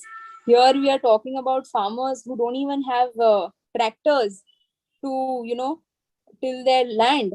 Forget about doing other things. So like we really need to understand, and it's a great effort. Like it's a great effort that a lot of people are getting into very fancy technology and all, because yes, there is a set of farmers, there's a set of contract big farmers who want to do that as well. But I think we are on the other side of the game. We are trying to be part of the marginalized community and trying to again, uplift is a wrong word, I would say, but handhold with them rather than we hand holding them. They are hand holding us, for us to be able to run a brand like KIWI Kisan window. वो नहीं होते तो हमारे पास product ही ना होता, हम तो उन्हीं का प्रोडक्ट बेच रहे हैं. So I feel it is just a good marriage that has happened, and हमारी पूरी कोशिश यही रहती है कि हम इस प्रोडक्ट को दुनिया भर में लेके जाएं. और बहुत ज्यादा हम भी कोशिश करते हैं कि सोर्स ट्रेसिंग करें. अभी कल ही बात हो रही थी किसी से सोर्स ट्रेसिंग के बारे में, तो मैंने कहा यार that is great, but let's say if we put out some farmer's name and his farmland and his mobile number or whatever, how much problem revenue records are messed up in our country. You don't even know if that farmer owns that land. He will not come up and tell you if he owns it or is it on contract. Even if it is on contract, that somebody will not tell whose land it is. Like, the land revenue things are really messed up in our country. So anytime if out of 100 farmers for whom you are doing source tracing, one goes wrong, whose liability it is to fight the legal case? True. No, I fully agree with you, and this is where I also I agree in a sense that actually the adoption of technology, affordability of the technology, and access to technology, all these three are very different things, and if until and unless all these three things are actually converging somewhere, it is very difficult to scale up. And you mentioned about haldi. In fact, I am doing farming of haldi and adrak. So Wow. we are doing farming of turmeric and ginger and garlic and moringa. Moringa is also a crop which I believe it is a very great crop in India. We should try to leverage it as much as possible. And thanks so for Deepak, क्या आप उसमें value addition कर रहे हैं इन सब products में? See, we are looking for 99% export markets. So we are growing it in a fashion where it is environmentally grown, right? So we are using the green mulching, cover crops, no use of plastic, then minimum use of pesticide and insecticide, so that you are having the residue levels which are negligible, right? We are not getting to organic because organic is another pain point in India. Again, it's a fad. Getting the certification and all these things, and कौन certification देके जाता है वो भी भगवान जाने, और कैसे certification देके जाता है, and how valuable that certificate is outside India, that's another story. So we are talking about low residue product, and at the same time also ensuring that we are able to create high quality product, right, which we quote unquote call superfood, right, where, as you rightly mentioned, high curcumin level, ensuring that that the packaging, the branding, right, though we are not too much into branding, but we'll be the white labeling for large players in Middle East. Sir, but are you like moringa है तो moringa को आप oil में convert कर रहे हैं या powder and we are working with companies where actually we are trying to convert it into a drink, like typically for kids, because actually moringa is a very good product for malnutrition or deficiency removal, right? And though I am not against compliance and the boost of the world, but end of the day, moringa gives you far better nutrient value than aapka the chocolate drink, right? Of course. So working on various things, and this is where I would like to pull in Hanumanji. Hanumanji, if you can unmute yourself, right? I'm sorry you have to wait a little bit. So Hanumanji is the FPO model जो आप जिस पे काम कर रहे हैं, right? I believe जैसे Nupur was talking about. Are you working on the branding? How you are taking care of market access problem? And what are the challenges आपको अच्छा लगता है which we need to sort out, right, to really empower a farmer like you, which is working on organic and vegetable sector? Actually, sir, we are looking for branding and all that since last 2 years. Firstly, I will introduce my FPO. Please, sir. What is our FPO? It is the structure started at our village level by our farmer friends or some villagers who did not have that much kind of knowledge and market access knowledge for making money for their farm produce, and that is why we have started our FPO at I think since 2018. Then we have started our journey with some CSRs like ICICI Foundation, Reliance Foundation, and Syngenta Foundation.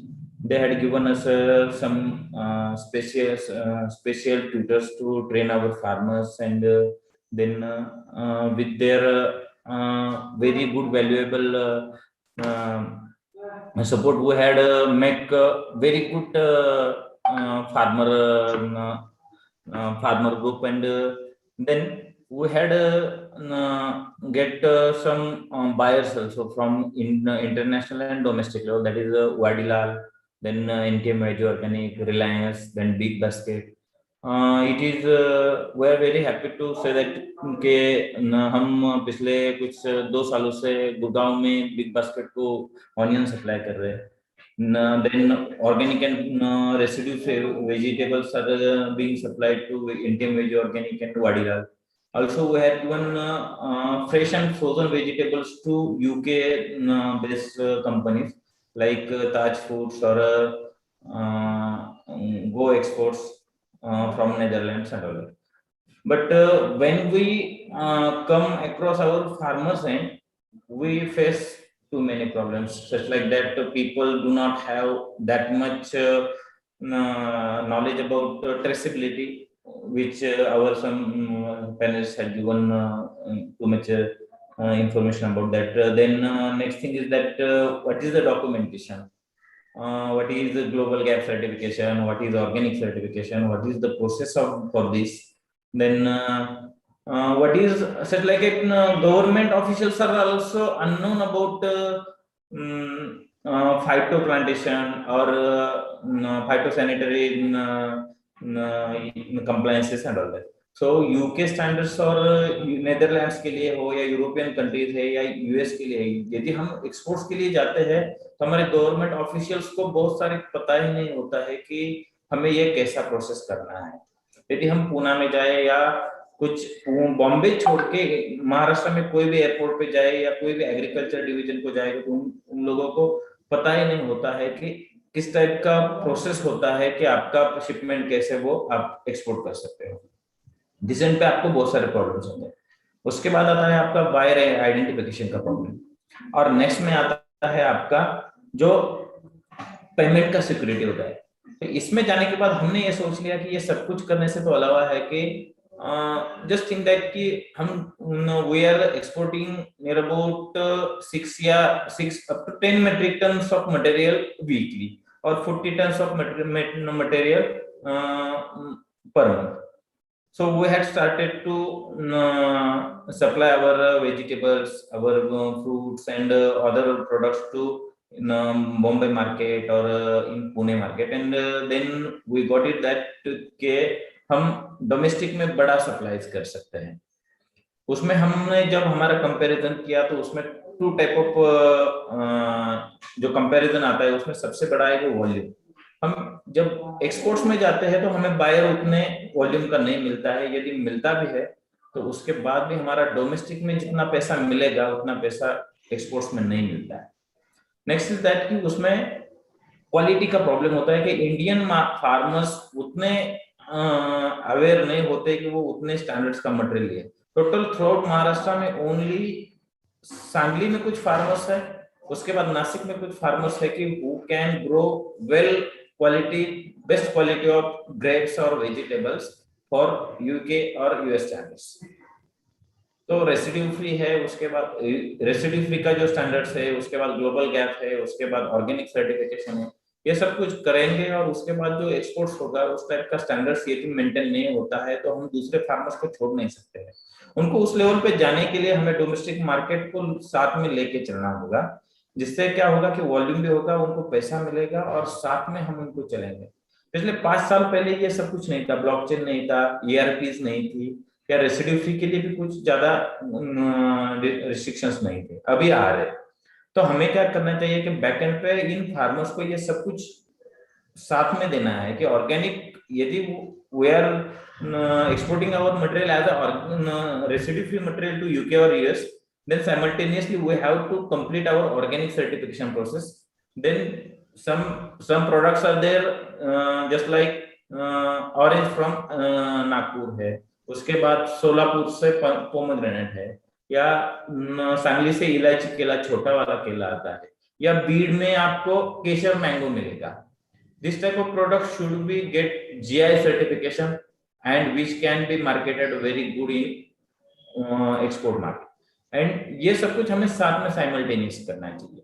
दूसरा होता है कि हमें जब आपने जो मुझे question किया था कि आप ये कर रहे हो क्या, ब्रांडिंग कर रहे हो क्या, तो इसका मेरा ये आपको आंसर रहेगा कि पिछले 2 साल से हम मुंबई, पुणे एंड ठाणा में वेजिटेबल सप्लाई करते हैं। बॉम्बे में वहां पे हम हमारे स्टॉल्स लगाते हैं सोसाइटीज में। उसके बाद हमारा होम डिलीवरी का सिस्टम है कुमड़ी नाम से, जिसमें से हम ऑनरेबल है कि हमें अमिताभ जी के वो भी हमने हमारा वेजिटेबल सप्लाई किया है। उसके बाद बहुत सारे है, बी कालपुल जैसा भी हमारे इसमें आरबीआई सोसाइटीज को हमारा मटेरियल जाता है, अदानी को हमारा मटेरियल जाता है, हीरानंदानी जैसे बहुत सारे अच्छे अच्छे सोसाइटीज है हमारे साथ कि जिन लोगों का इनकम हमारे टोटल गांव के इनकम से ज्यादा होगा, इस टाइप का इन लोगों का है। इन लोगों को हम रेसिड्यू फ्री या ऑर्गेनिक सर्टिफाइड टेस्टेड मटेरियल जब हम देते हैं तो इन लोगों का सिर्फ हमें सिद्धि मिलता है कि ये अच्छे लोग काम कर रहे हैं, लेकिन ना कि बहुत अच्छा बोलने वाले या प्लेटफॉर्म पे काम करने वाले लोग हैं जो गांव में आके कुछ कर रहे तो नहीं कर रहे। जो अपने अभी भी बता रहे थे या नुपुर जी बता रही थी कि आपने मोरिंगा में क्या कर रहे हो, तो आप मोरिंगा में क्या कर रहे हैं देखिए कि आपको एक्सपोर्ट करना है वो मटेरियल, तो इसके लिए हम डिहाइड्रेशन का प्रोसेस लगवा रहे हैं बैकएंड पे। तो हमारे यहाँ पे हर एक फार्म पे कूड़ा कचरा जमा होता है जो जलाया जाता है पराली के स्वरूप में, तो इसको हम कलेक्ट करके हमने हमारा जो कोल्ड रूम एंड डिहाइड्रेशन का प्रोसेस है वो स्पेशल टाइप ऑफ प्रोसेस हमने मंगवाया है उसके लिए कि वो उस पे चलेगा, बायोमास पे चलेगा, जिसमें से उन लोगों का मटेरियल भी खराब जो होने वाला है वो जलाने वाले है। This type of material should be bring to our processing centre and we will complete our dehydration process और कूलिंग प्रोसेस। तो इसमें से हमारा 2 टाइप का काम चल जाएगा। उसके बाद हम काम कर रहे हैं सर एनसीडीएक्स के साथ, हमारे फार्मर्स को मटेरियल हमारा बेच रहे हैं वहां पे। उसके बाद हम नाफेड को पीएसएस में काम कर रहे हैं सपोर्टिव, उनको फिक्स जो प्राइस होता है उसमें हम काम करते हैं मिनिमम सपोर्टिव प्राइस पे। उसके बाद भी एक बहुत अच्छा एक प्रोडक्ट है, मैं आपको बता रहा हूँ कि जो किसी को इंडिया में कोई भी एफपीओ नहीं कर रहा है और शायद बाद में भी करेगा नहीं करेगा, हिंदुस्तान यूनिलीवर सबसे बड़ा ब्रांड है इंडिया में एफएमसीजी का, उनके साथ हम जुड़ गए हैं और उनका एक डीलरशिप हमने लिया है दो तहसील की, बीड और अहमदनगर के।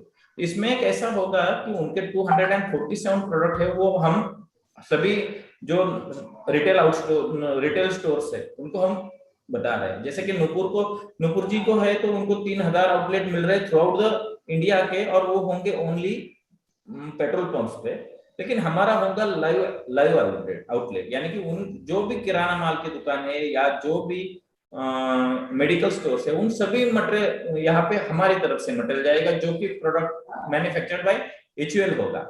लेकिन नेक्स्ट लेवल पे हम इनको ये करेंगे कि हमारे जो भी प्रोडक्ट्स है उनके साथ हम हमारे दाल है, हमारे चावल है फार्मर्स ने बनाए वाले, उनके बाद हमारे मसाले है या जो भी प्रोडक्ट्स हम या मिल्क है, मिल्क प्रोडक्ट्स है, वो हम इन लोगों को डायरेक्टली भेज सकते हैं, हमारे वो भेज सकते हैं। हमारे जो भी 100 और 1000 फार्मर्स अभी है, 1000 फार्मर्स का यदि टोटल मटेरियल हम बेचने के लिए बॉम्बे या पूना के मार्केट में जाते हैं तो उसमें वहां के भाव ऐसे ही गिड़गिड़ा जाते हैं कि एक ही गांव के कुछ फार्मर्स ने दिया तो।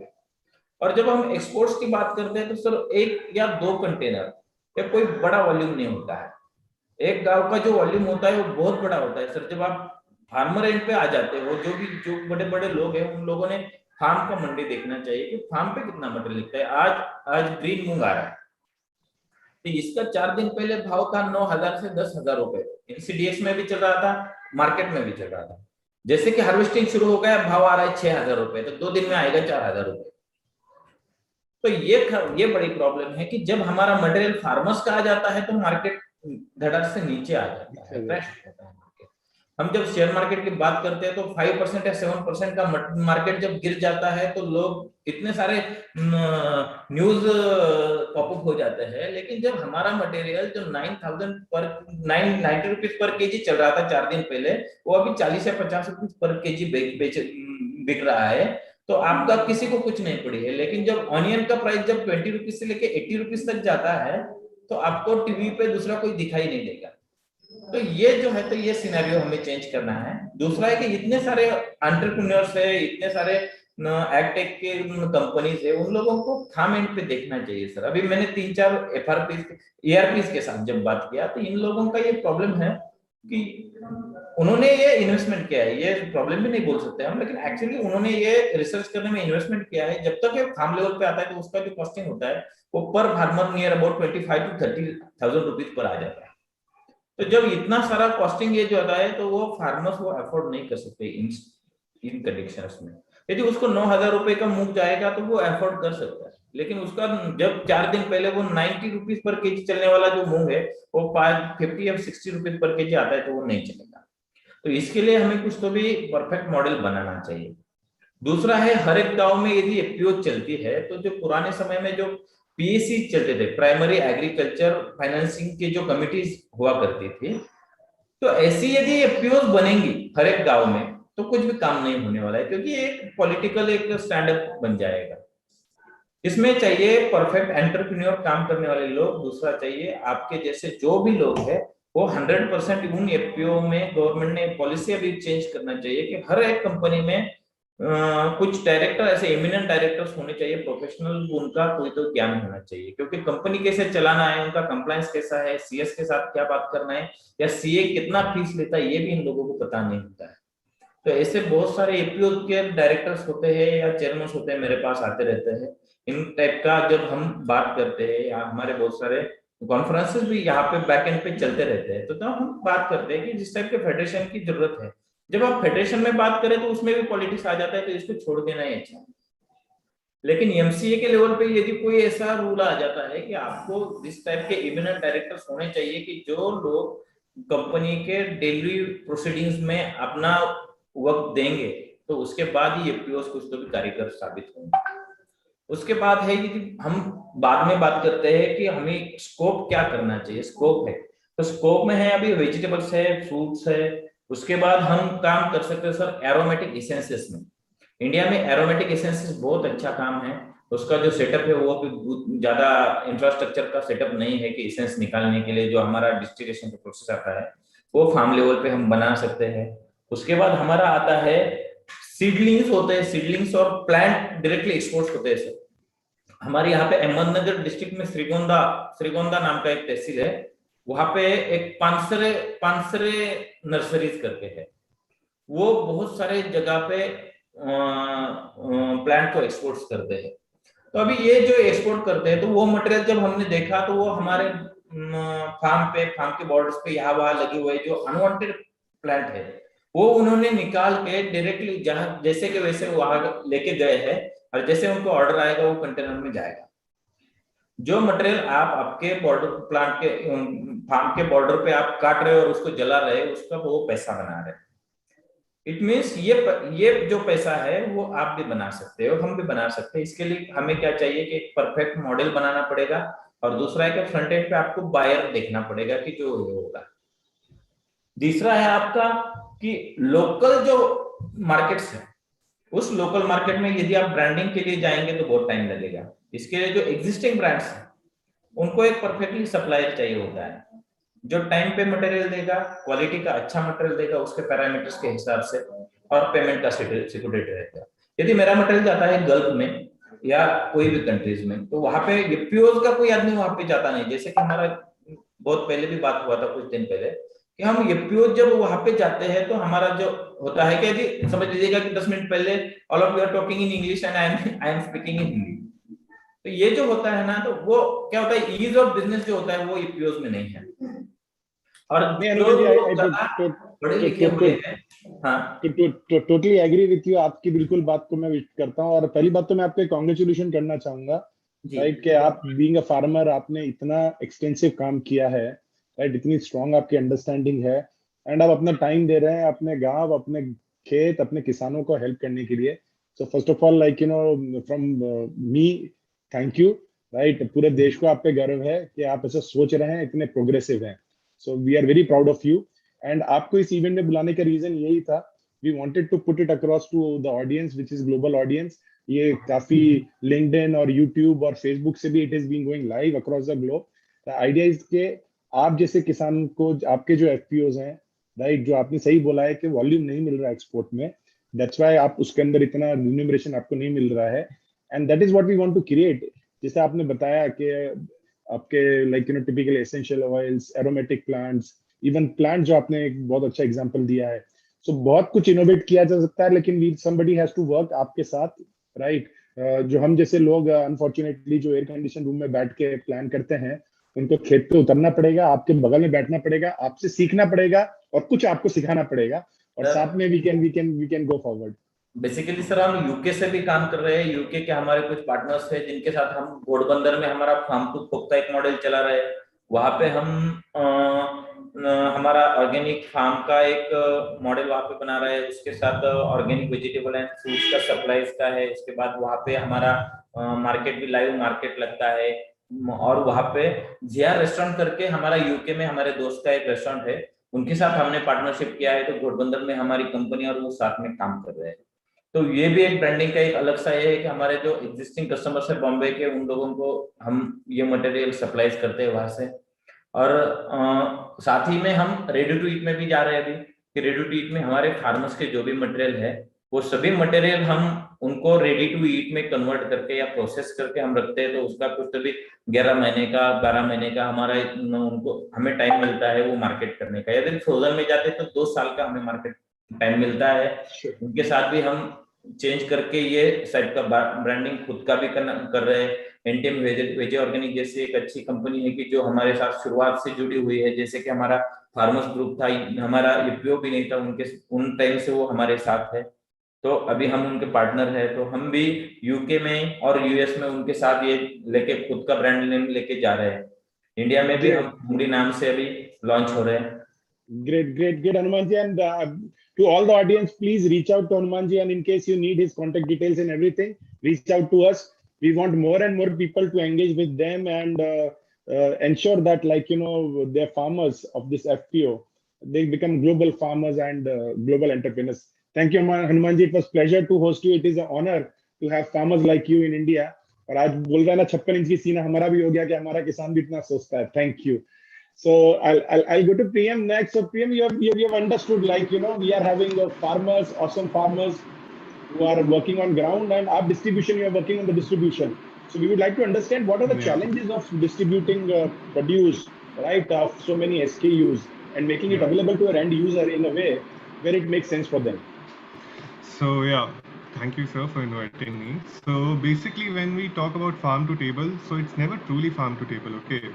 So most of the time, companies have their own intermediaries in between or dealing with the another intermediaries. What we are trying to do here is having a so simple and straight supply chain where the produce is packed at the farm or taluka level, then directly delivered to the end consumer.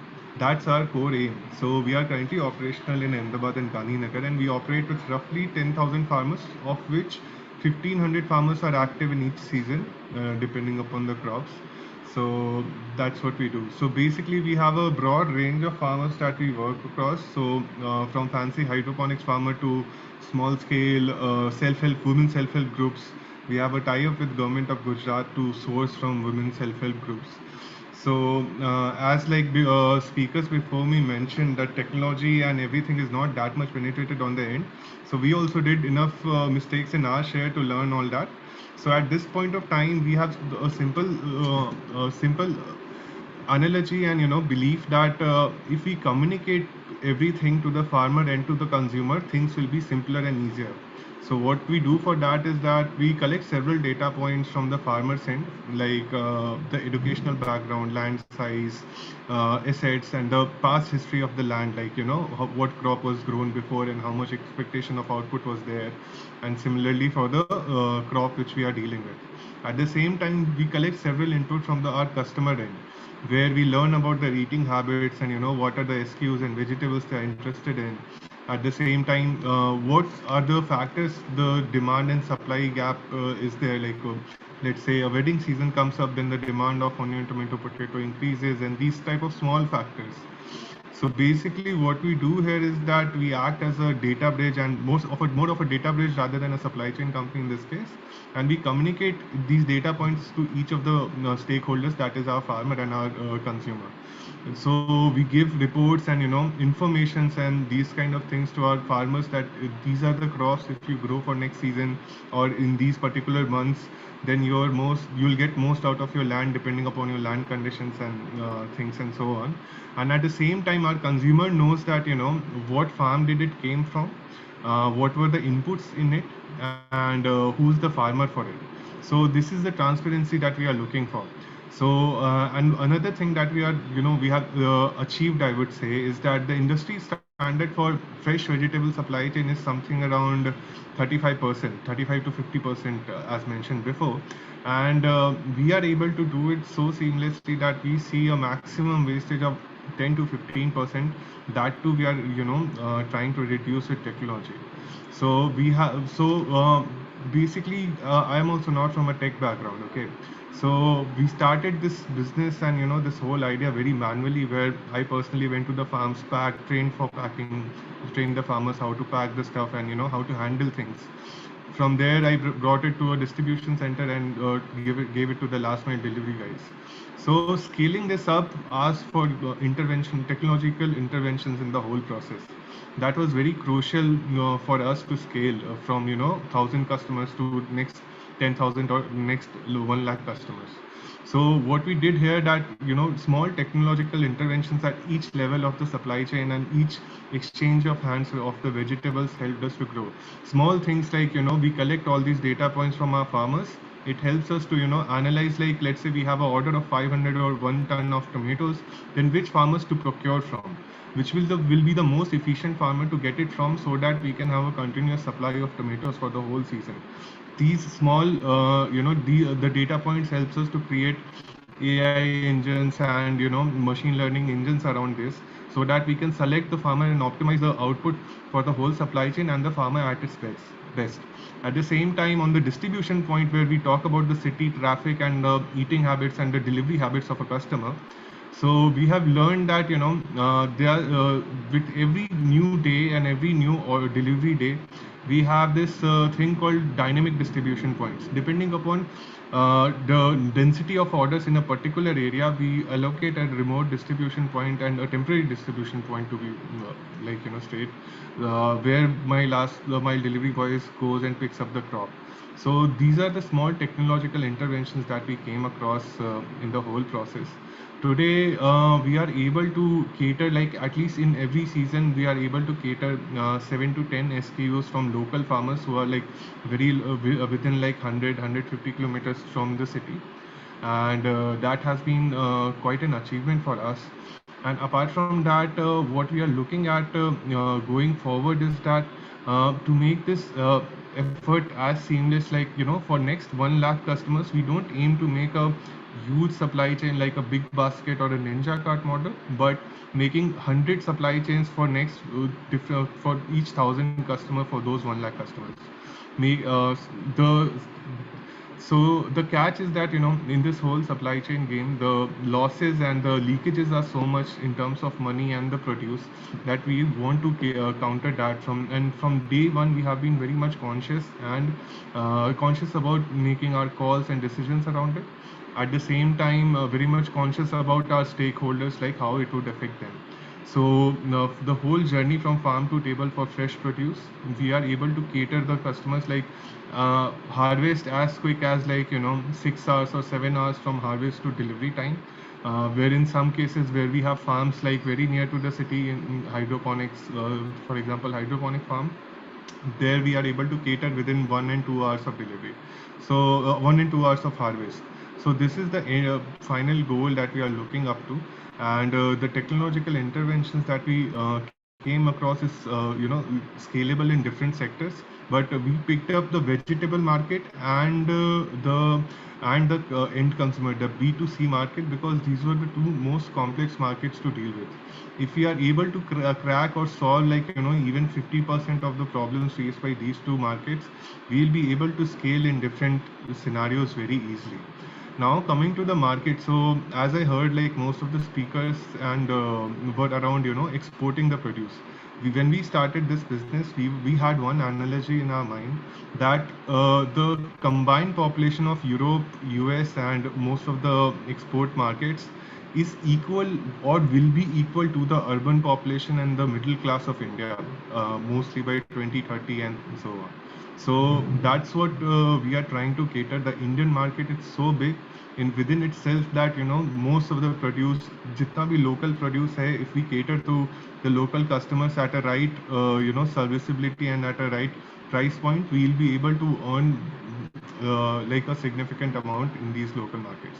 And we also saw that a small challenge and learning that agri market is so diverse that every time when you enter a new geography, you have to establish a last mile supply chain, very much catered to that geography. Let's say we are operating in Ahmedabad, Gandhinagar today. We went to Bangalore tomorrow.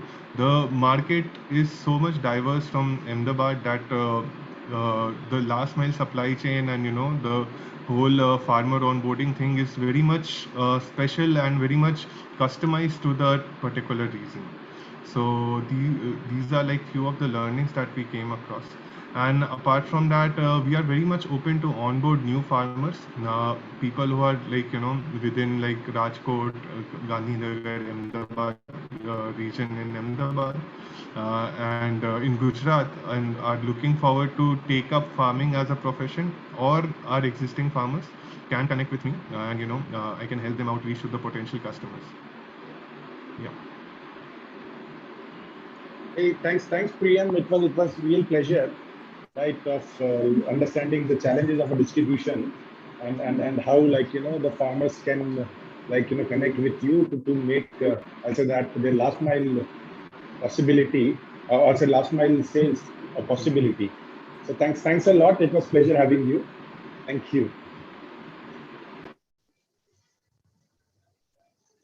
Yeah. So now we go to our. So now we go to our next speaker, and I'm so sorry for a little bit of delay, because we had a pretty interesting discussion going with a very awesome farmer. So we are having Srivatsa Sreenivasarao, who is co-founder of TraceX Technologies. He has 16 plus years of technology experience in solution consulting, solution sale, and product engineering across domestic and international markets. He has extensively worked in the international markets with over 7 years of consulting experience across India, Middle East, Africa, Australia, Southeast Asia, UK, and Europe. He's an alumni of IIM Bangalore. So where is your Srivatsa? Thank you, Deepak. I hope you all can hear me well. Yes, all good, all good. And I'm again apologies for a little bit of delay, because we had a very interesting session going on. So we took liberty of extending it for some time. I'm so sorry for that. No problems. I equally enjoyed it. Do let me know if I have to shorten my presentation. No. Please carry on. We had the buffers. All right. Okay, great. Firstly, thank you so much for having us here. I think you all are doing some amazing work in bringing the ecosystem together. I highly appreciate it. And thanks so much again for giving us the opportunity.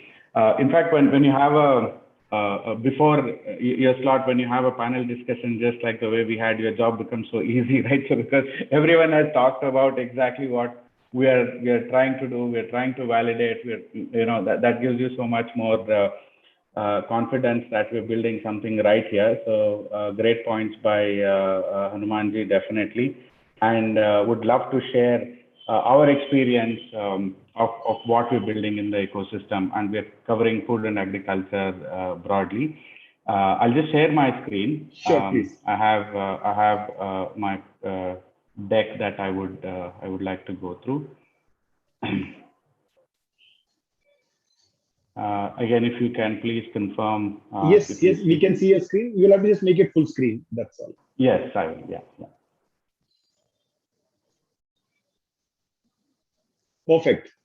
Okay, great. Right. So what we are essentially solving for is fundamentally the traceability of food and agri supply chain, right? So using emerging technologies like blockchain, because it's not that traceability hasn't existed. It has definitely existed in the past. But then what we are trying to do a little bit more on top of that is to make that information or the data that transpires through the supply chain more credible, for the very reasons that we just the speaker spoke about in the earlier session. But because we're talking about how these things can link up to the market linkages, I want to spend a few minutes here talking about what is the eventual market linkage, right? When we talk about any agri producer, any food for that matter, any agri and food in general, when we talk about getting them into the market, that essentially means it is going into a consumer's plate like I and you, right? Eventually, and our experience is that there is growing trend of the tribe that actually, from the consumer standpoint, where traceability of what consumers are consuming today is sort of becoming non-negotiable. Right. One is traceability, and how do you define traceability? Traceability could be defined in many different ways, where customers expecting the brands to be more transparent about the claims they make, are very inquisitive customers who would want to have in-depth information about the food that they consume and so on and so forth.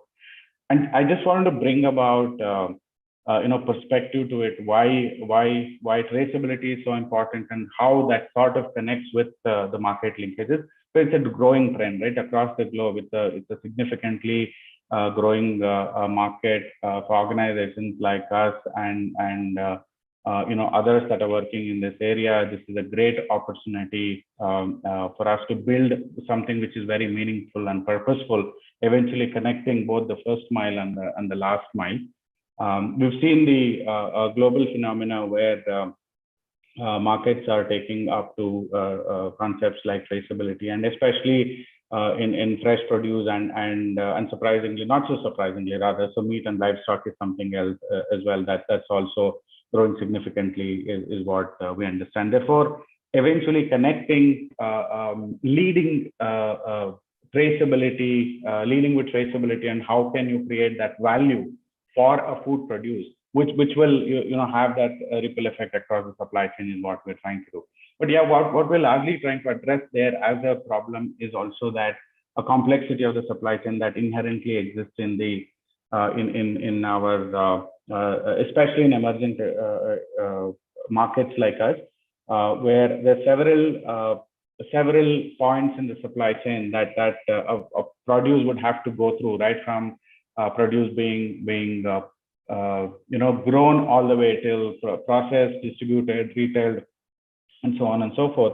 So the fundamental problem that we understand that most of the organizations are facing today is being able to interact with often unknown supply chain partners, right? And also inherently, therefore, there exists a lack of trust in the supply chains, very, very limited ability to track and trace. As we were talking a while ago, while on the other side, export markets, or even domestic markets, or premium food markets like organic and so on and so forth, expecting high degree of traceability in the supply chain, but the first mile of the long tail of the supply chain may not be able to provide that given the complexity. Therefore, what we are passionate about solving for is how can we leverage traceability and eventually help the ecosystem achieve better market linkages. We don't provide market linkages. We are not too good at it. We're not good at all. We are good at building technology for making food produce traceable. So obviously, in most of our implementations that we work with, we invariably work within a consortium type of projects where we are the technology player and there is someone else who is leveraging the data from our technology and leveraging that same exact data to provide better market linkages to the farmers. So we will talk about a few things along the way. In terms of the overview of what we do as a solution, and I will talk more about our use cases and stuff like that as we go along. The whole idea is about what we're building at TraceX is a digital platform, next generation digital platform that essentially leverages blockchain at the core of its component to bring multiple supply chain partners onto a platform. So why do we have to do that? Because while the traditional systems have existed, what we are looking to do with technologies like blockchain is to how can we create a network for supply chain partners to interact? How can we enable each of the partner in the supply chain extend the data beyond their beyond their circles to adjoining supply chain partners, right? So most of the traditional systems today don't allow them to share their data with their supply chain partners so easily, right? What we are looking to precisely solve, leveraging technologies like this, is to see, can we enable supply chain partners to extend their supply chain boundaries? Can I more democratically share data with my partners? When we talk about sharing data with partners, it's about the common property of the food that needs to be, the data about the food that should be legitimately shared with everybody in the supply chain, right? Can we extend that with more, in more auditable manner, more verifiable manner, so on and so forth. So which means that you literally have to bring everyone from the supply chain onto a platform like this, right? So that's exactly what we do. So we're creating a network for supply chain partners to interact with each other, exchange information more confidently, more transparently with each other, both with some upstream suppliers and downstream buyers, or anyone in that ecosystem.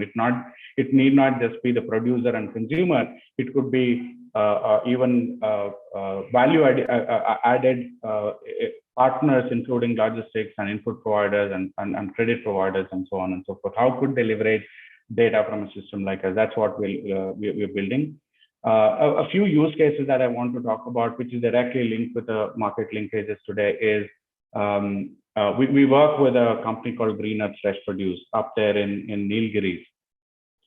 Green Earth Fresh Produce is a contract farming company that works directly with smallholder farmers in production of iceberg lettuce. Iceberg lettuce being one of the premium products that are used in the burgers that we all eat in. I don't eat so much of burgers, but generally the people that eat burgers in McDonald's, right? So that's one of the key ingredients that goes into making burgers.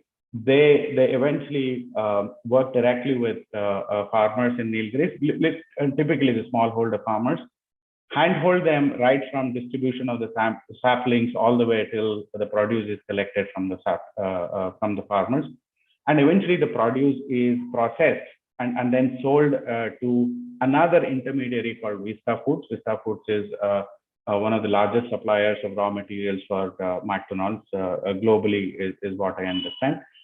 And Vista Foods essentially is buying the produce from Green Earth Fresh Produce, and then Vista Foods adds value and then gives that finally consumable product, chopped, for example, iceberg lettuce, to McDonald's, which directly gets used in the burgers. So who in this is interested who in this chain is interested in traceability? If you see, McDonald's is very clearly saying from their internal quality aspects that, look, traceability is non-negotiable for them. It's not that I and you will get to know when we eat burgers that where the iceberg lettuce is grown, but more from their quality aspect. So the traceability or the market linkage is essentially, it could be either consumer driven or it could be a company driven itself, right? So I always keep calling that inside out and outside in, right? So that's the thing that I'm trying to communicate here, that in this use case, essentially McDonald's want. Therefore, McDonald's is saying that, look, if I have to be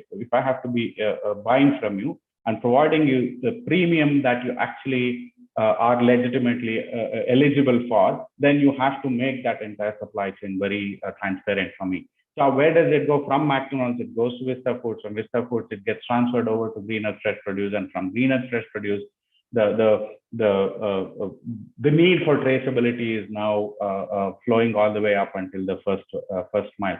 What they do is directly work with farmers, like I said, distribute the saplings, provide an agronomy advisory through the application, right? And the idea is that all of these things were done through using Excel sheets and so on and so forth before, but now Green Earth Fresh Produce wants to digitize the entire supply chain.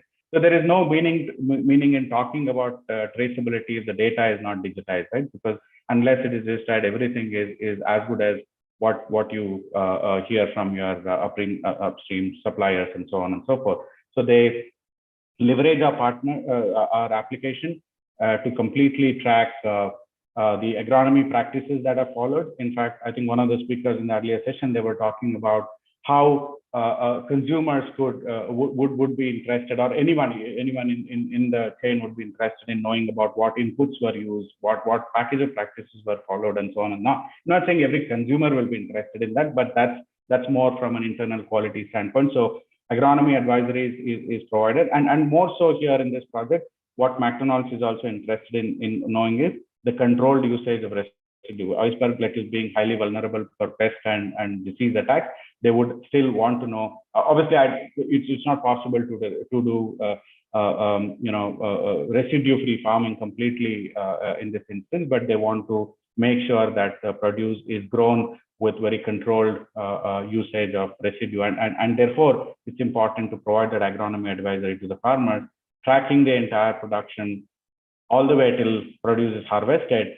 And once the once the produce is harvested, every 10 heads of iceberg lettuce is packed into a crate, and that crate is essentially QR coded, or trace IDs provided to every crate, which will make it traceable. So how we do is for capturing the entire first mile data, the crop cultivation data, that happens through our mobile application, which works in the offline mode, multilingual mobile application. Then the entire post-harvest journey of the produce is tracked through our web application. Finally, a comprehensive traceability is provided through a blockchain layer using either a QR code or a simple trace ID and stuff like that.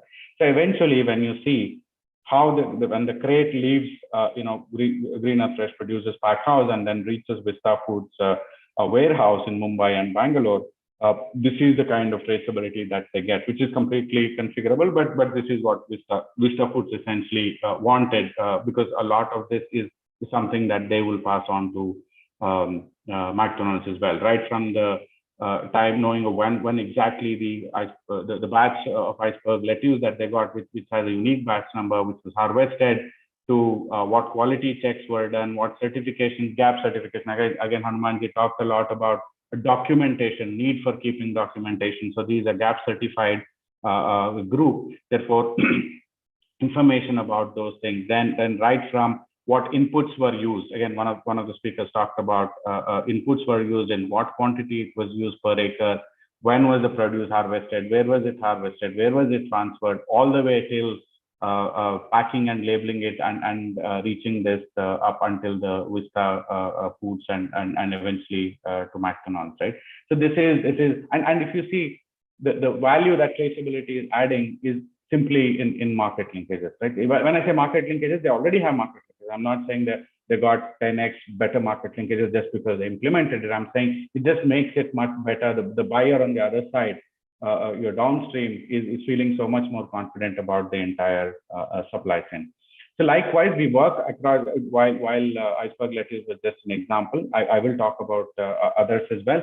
And Deepak, feel free to stop me. I'm not too good when it comes to tracking my time. Don't hesitate. You can ask me to shut up when there is time. Yeah, we are having time on hand. Please carry on. Okay, right. So what we essentially do is we've got, in terms of our application offering itself, we have both full stack approach and or just a blockchain as a service approach as well.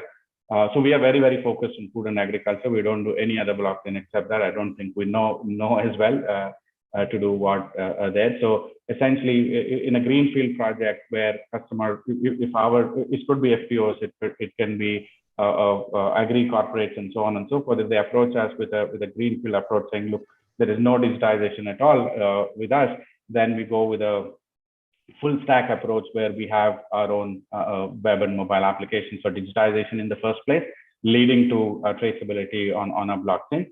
Otherwise, if there are, we do work with customers who would say that, look, I'm completely sorted on my digitization, but just that I don't know how to get to the traceability, then we integrate directly with our blockchain ledgers, which is completely exposed as APIs and help them build traceability. We just sit on their existing systems. There mostly the job is to integrate all disparate systems across the supply chain and bring them onto a blockchain ledger. Another example, again, a classic smallholder example in the dairy value chain. I'm not only focusing on the fresh produce here because I'm just taking a broader approach of what our experience is. We work with Milk Mantra, which is Odisha's one of the largest milk companies, where they collect milk from smallholder farmers on a daily basis at their collection center. Then milk gets aggregated at the BMCs or the bulk milk chilling centers, capturing at every point critical quality parameters like fat and SNF and alcohol content and so on and so forth. Eventually, that milk, when it makes its way to the manufacturing plant in Bhubaneswar, the raw milk is consumed to produce multiple. They have 25 different SKUs, right? And all of those 25 different different SKUs are traced through our platform. Right? We are doing this as part of a initiative called Bharat Food Assure, which is Niti Aayog's pilot to bring food and agri companies onto a single platform. We've successfully completed this, and we clock over 70,000 blockchain transactions a month on the milk itself. Milk Mantra does anywhere between 1.5 to 2 lakh liters of milk every day, and that gets traced on a platform. So obviously they have not extended the traceability to all of their 25 SKUs, but they have done it for 2 SKUs right now, though all products are made traceable. So the traceability is provided through Bharat Food Assure app or through a direct-to-consumer app of Milk Mantra. Again, if you see classical case of how consumers are being educated on the produce, the journey of the produce, and then create that excitement for consumers that they're consuming safe. They must be open to paying probably more premium, right? And stuff like that. So again, leveraging traceability to better the market linkages, again, is what I'm trying to drive home at. And obviously, because they are a very large operations, they already are sorted on the digitization, right? So we did not go there and then say, look, use our full stack application. We said, look, we expose our entire blockchain layer as an API, and we integrate with your milk procurement system, milk testing systems, your ERP system. They run SAP, which are seamlessly integrated. This project was more about integrating with their existing systems and eventually building that traceability. So every half a liter pack of Milky Moo that gets, Milky Moo is their brand name, by the way, for the milk, which gets shipped out through their retail channels, are completely traced, just like the way you're seeing. In fact, if you scan this QR code, if you guys are interested, curious, you could do that. It will take you to a application called Bharat Food Assure. You can download that and feel free to scan that, including how old the milk is. Again, I just want to quote something here, which I've been told as well. So most of the people, most of the organizations today, especially in a very sensitive value chain like milk, I'm told that the milk that we get off the market is at least 7 to 8 days old. I mean, not always, but most of the time that's how it is. But then for a company like Milk Mantra to go out and then make a claim that, look, this milk is 2 days old, that's still a very, very bold claim, right? And the idea is to create that a transparent and transparent supply chain is what we are trying to achieve, and including how many milk collection points the milk was collected from. It was collected from 14 collection points with the ability to drill down into each one of them all the way till milk is manufactured. So this is one of the milk use cases.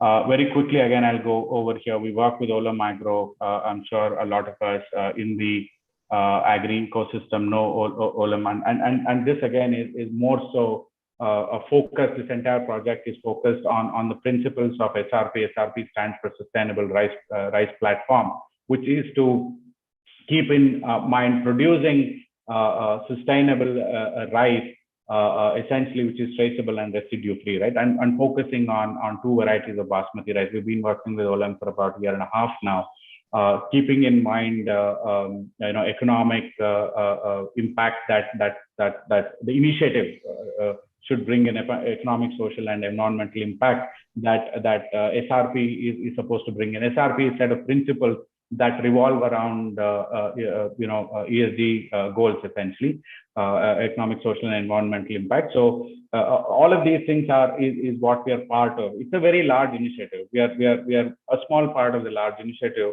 making a very meaningful impact, right? What I mean by this is, in this consortium partners, we have IFC, which is a capacity building and funding agency. TraceX is a digitization and traceability platform. We have Bayer Crop Science, which is providing inputs as well as agronomy support. And this project is done in conjunction with NRLM for the National Rural Livelihood Management Initiative. And NetFM is a partner for irrigation. And essentially, water saving is one of the biggest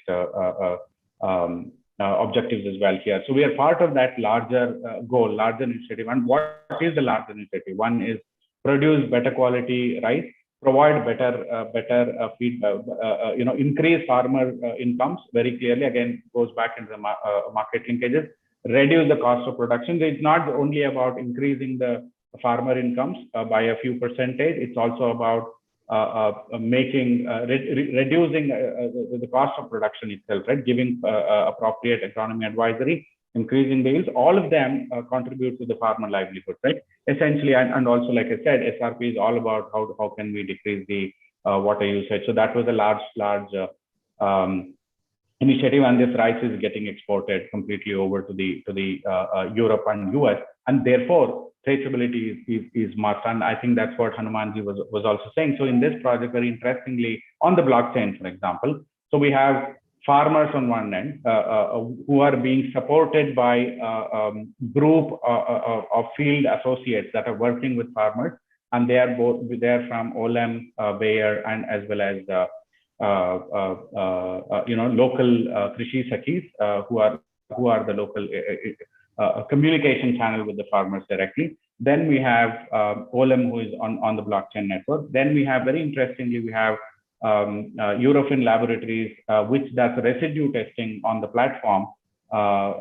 Just before the paddy is harvested, samples are collected and samples are tested for residues, MRLs essentially, and that report is uploaded through our application over to the blockchain ledger. And eventually, the rice still goes through the RTRs here. Olem is still not directly buying in this. They're setting up an FPO, but right now it actually brings a very inclusive ecosystem for the local mandi agents who essentially buy paddy from the farmers who are under SRP program and eventually sell paddy to Olem, and Olem gets the paddy processed in their own facility. This entire chain, if you can see, which has 4 to 5 participants, is digitized and traced through our platform. Eventually, what traceability leading to market linkages. That's one thing. Again, I'll go on a few implementations very quickly here.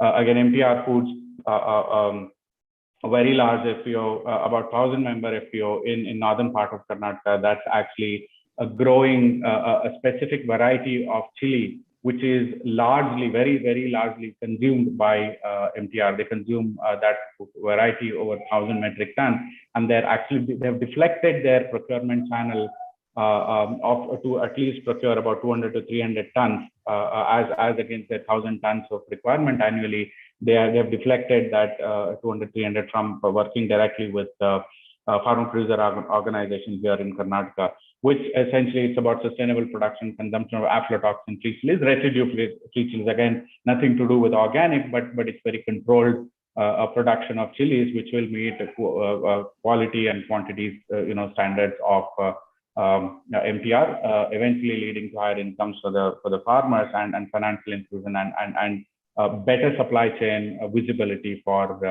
MTR. This is how the chain is constructed there.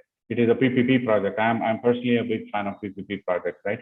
So we have Fortel, which is a resource institution that's been contracted by MTR to work on the field.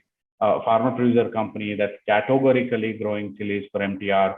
Those 300 in the year one, it is 300. The scale up plan is 1,000 farmers. As FPO has 1,000-member farmers, and done as part of the PPP project. Again, the excitement for MTR is not about putting the traceability on their bisibele bath powder and then say this is where the chilies were grown. It's more about they're highly paranoid about quality of their procurement. Therefore, they're using our application to ensure that it's a farm to factory traceability market linkages eventually, right?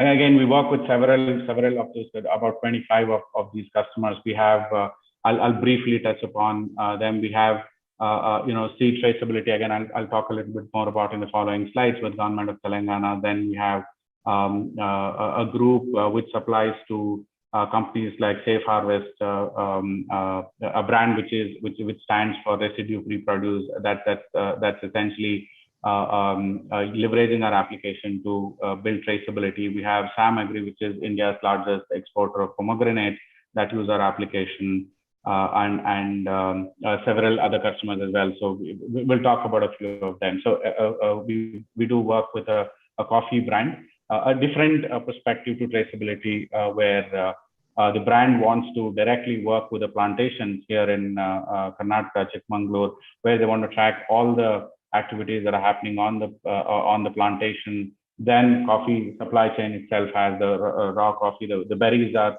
harvested, dried to get the raw coffee. Raw coffee then goes into curing work, gets cured.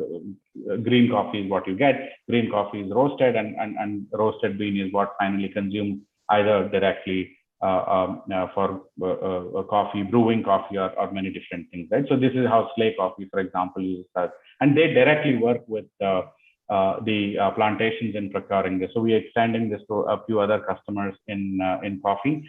This is exactly how Slay Coffee uses. So on their chain, they actually have the plantation, they have a roastery, they have their own central warehouse on our blockchain, which is necessarily consuming. And when someone scans, this is a quick view of traceability that the consumer gets, right? So their promise to their consumers is about how fresh the coffee is. They would always say our coffees are not roasted more than 22 days old. So that's what they want to claim.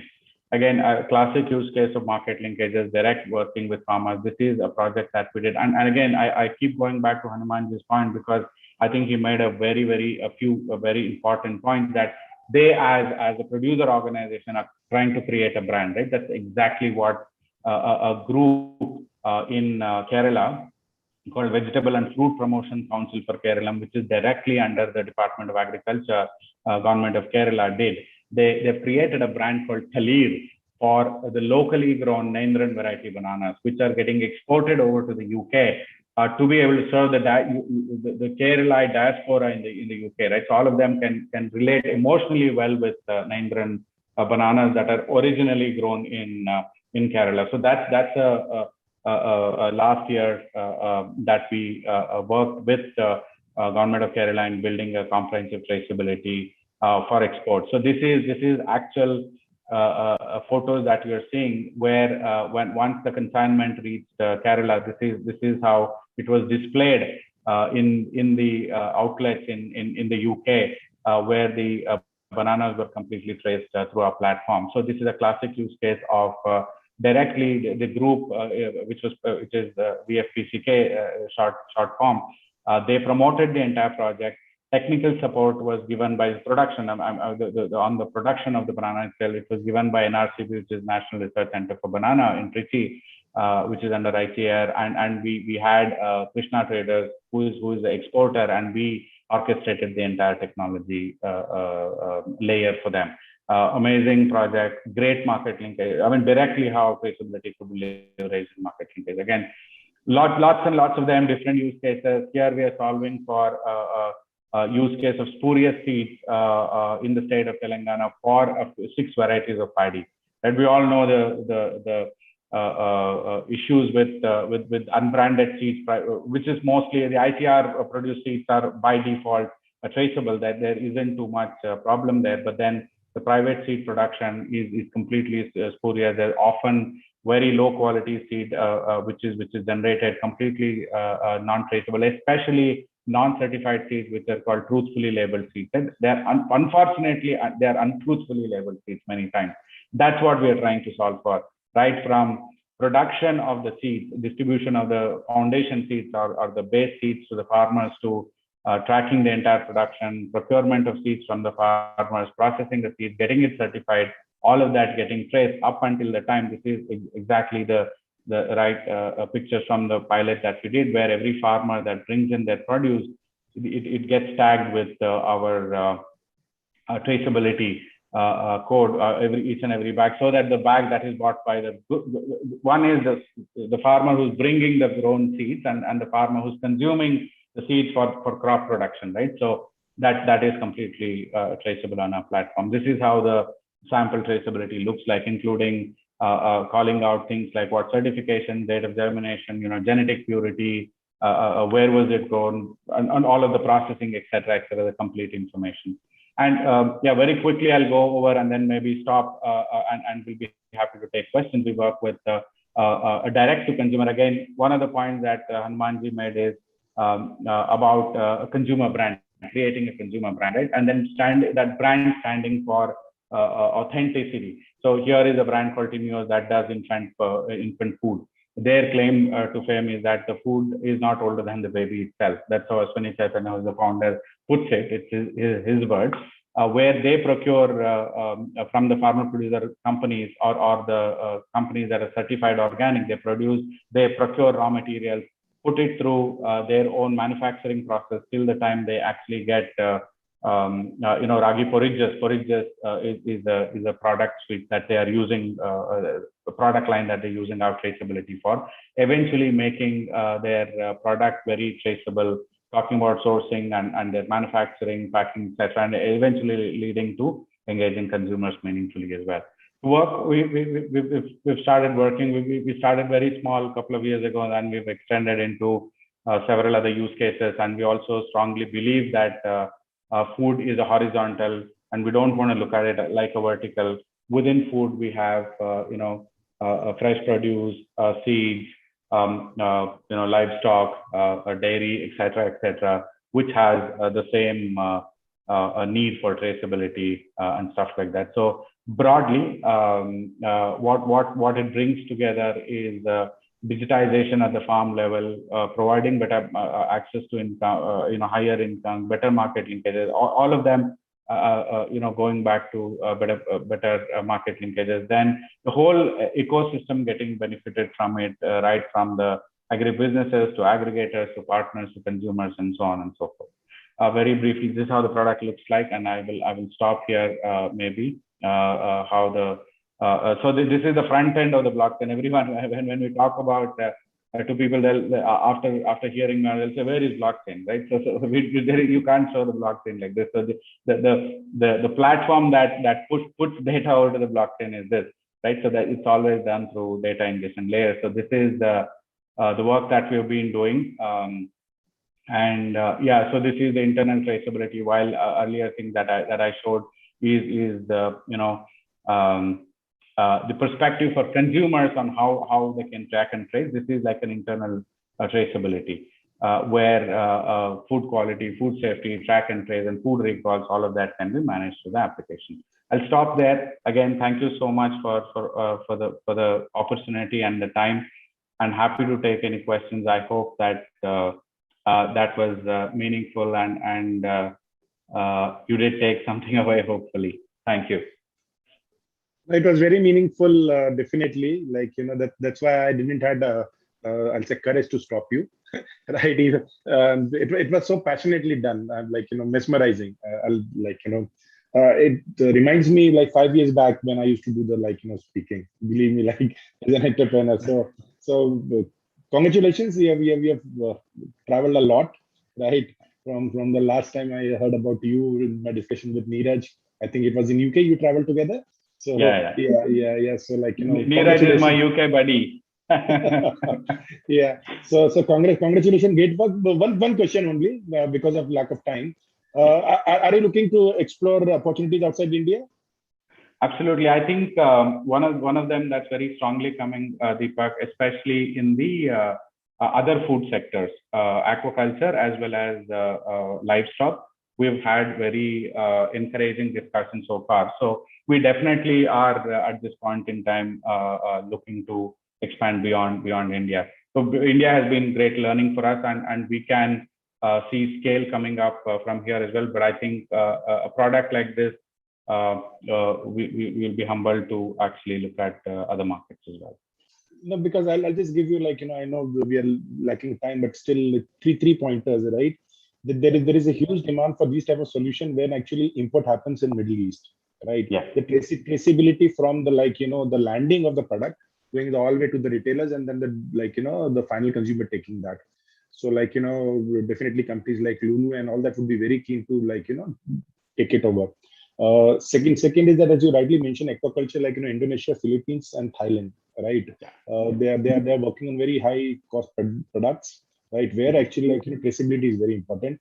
And third pointer would be when we are talking about protein based product, right? Also that plant proteins, right? There I would like to 100% be sure that actually what I'm eating is making sense for me, because you have charged me premium saying that this is healthy, but end of the day, if it is not that healthy, then actually for me not to eat a chicken and then have an alternative of chicken as a protein, this whole thing fails. So look at these 3 markets. I believe there is a huge opportunity of what you're doing, and sky's the limit. All the best. I'll be frank with you. I'll be frank with you. I work a lot on blockchain. I interact a lot on blockchain with a lot of people. I'll say that in traceability, I have not seen anything better than this. Thank you. I'm humbled to hear that, Deepak. And in fact, on the plant protein, I'll just say one word and stop there, I promise. We are working with a company here in India called Arthur Foods that does both meat, pork, essentially European meat here. And then they have a whole new range of products that's coming up for vegan food, right? Which is what is happening in the rest of the world. That's a use case that we're working on as well. Thank you. Thank you so much. And Om, as always, great to see you in the forum. Wonderful. Always here to listen to you, Srivatsa. Yeah. Thanks. Yeah. Okay. Cool. Thank you so much. Yeah. Yeah. So now, guys, I'm so sorry for a little bit of delay, but we are having such awesome speakers, and believe me, I'm having my own learnings. That's why I'm on erring on side of not stopping the speaker, because I'm taking home a lot of insights. So our next speaker, with again a lot of apologies, Adam, to you.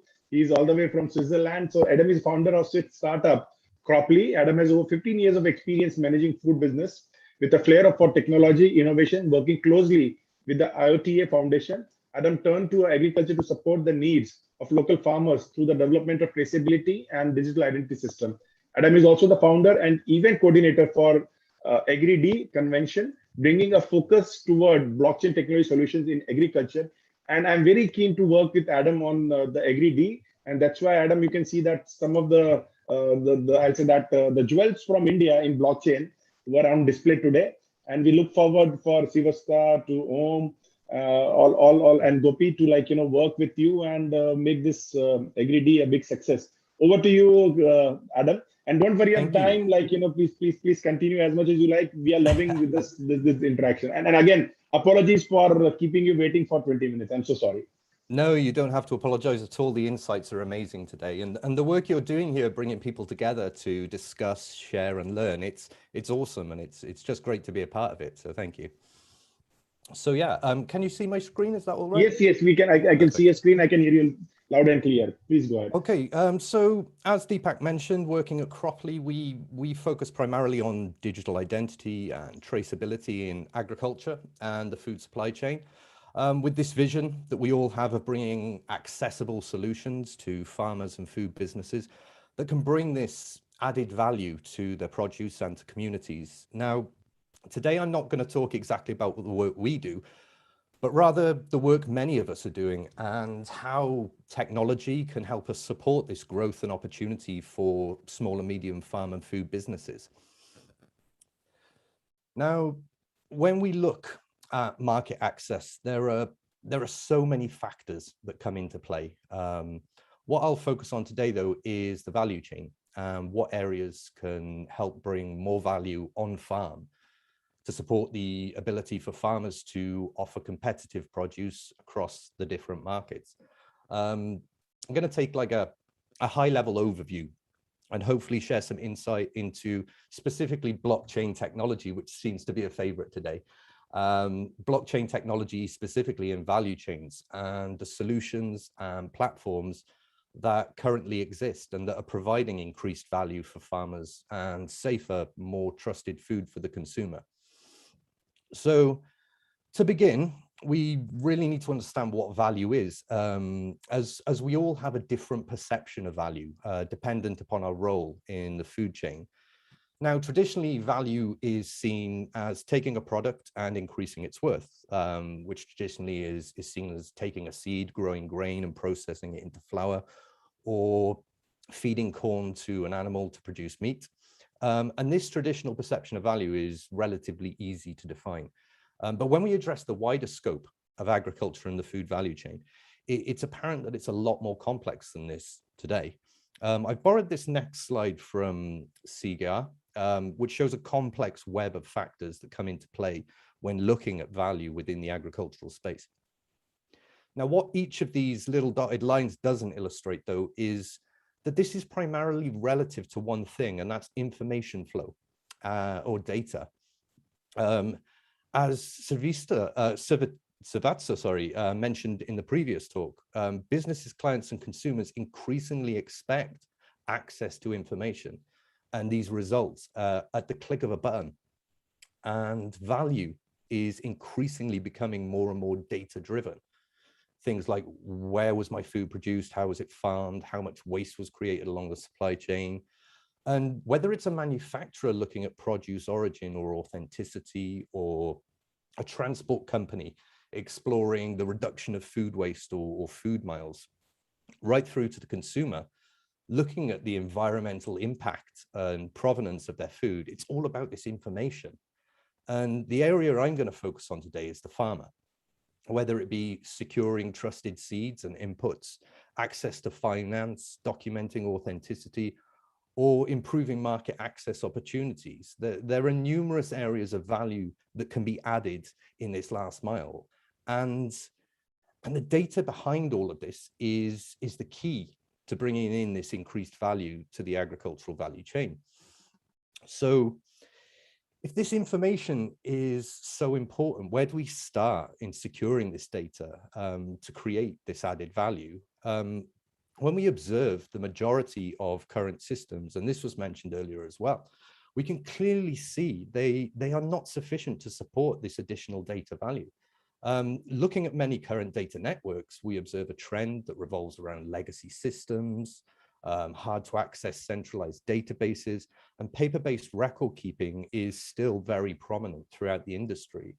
Now, one technology that can aid in this area is, of course, blockchain.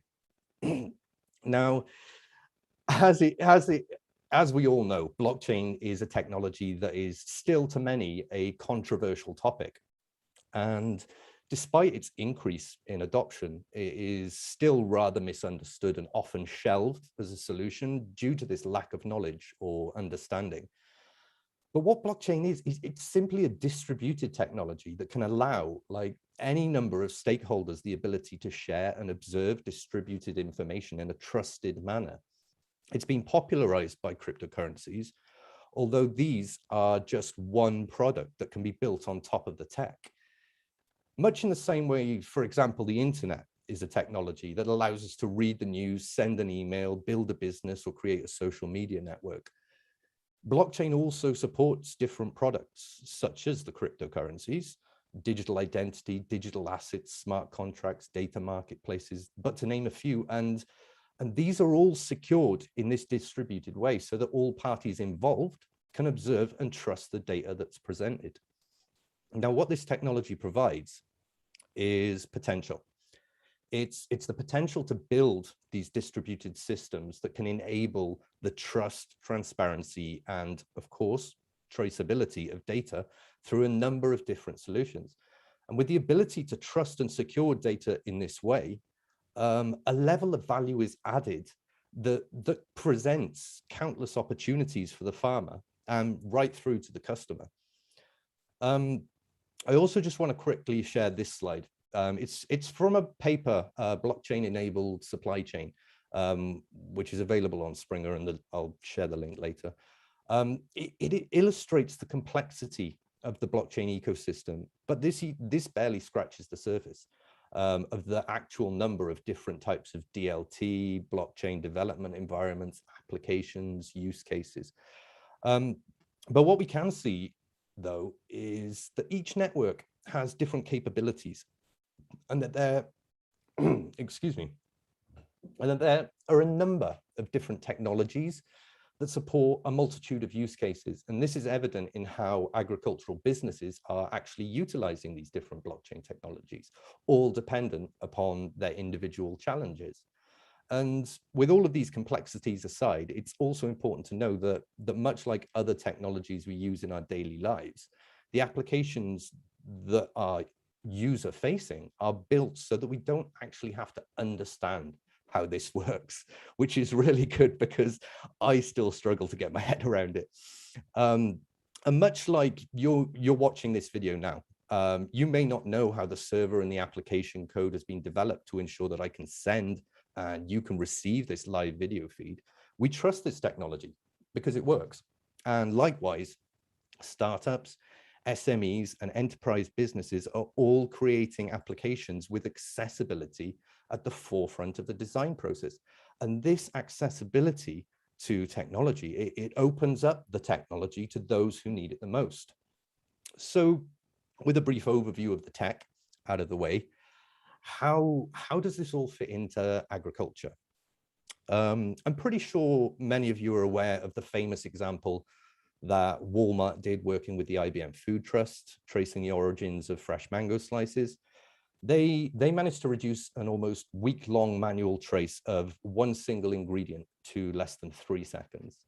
The safety benefits, let alone the reduction of resource allocation of blockchain traceability, is evidently clear, like allowing for precise and quick recalls of hazardous produce that can prevent recalling an entire product market. It saves on food waste, reduces labor costs, and most importantly of all, it protects the consumer from contaminated food. More recently, we are also seeing in the news the work of Trademark East Africa, who are participating alongside the IOTA Foundation, introducing paperless trade between East Africa, the EU, UK, and Canada. And they're reducing transportation windows, bringing in new funding to the East Africa region, as well as reducing food waste from spoilage in transit. And like IOTA and IBM, these are just 2 examples of DLT technology working at enterprise level.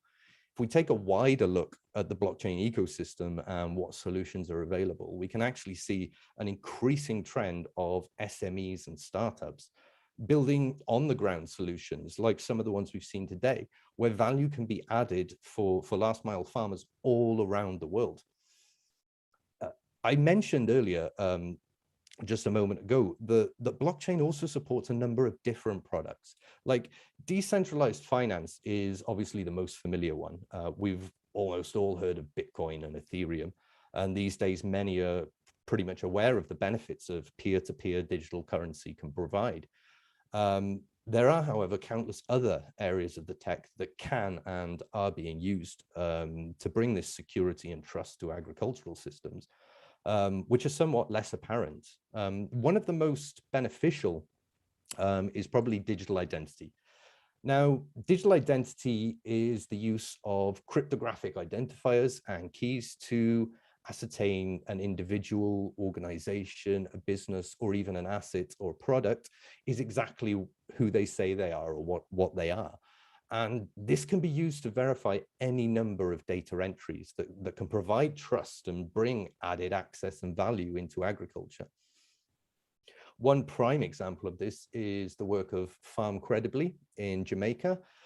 Through the use of digital identity and the recording of farmers' activities, they allow agricultural businesses the ability to build up secure, trusted records that build reputation and quality assurance.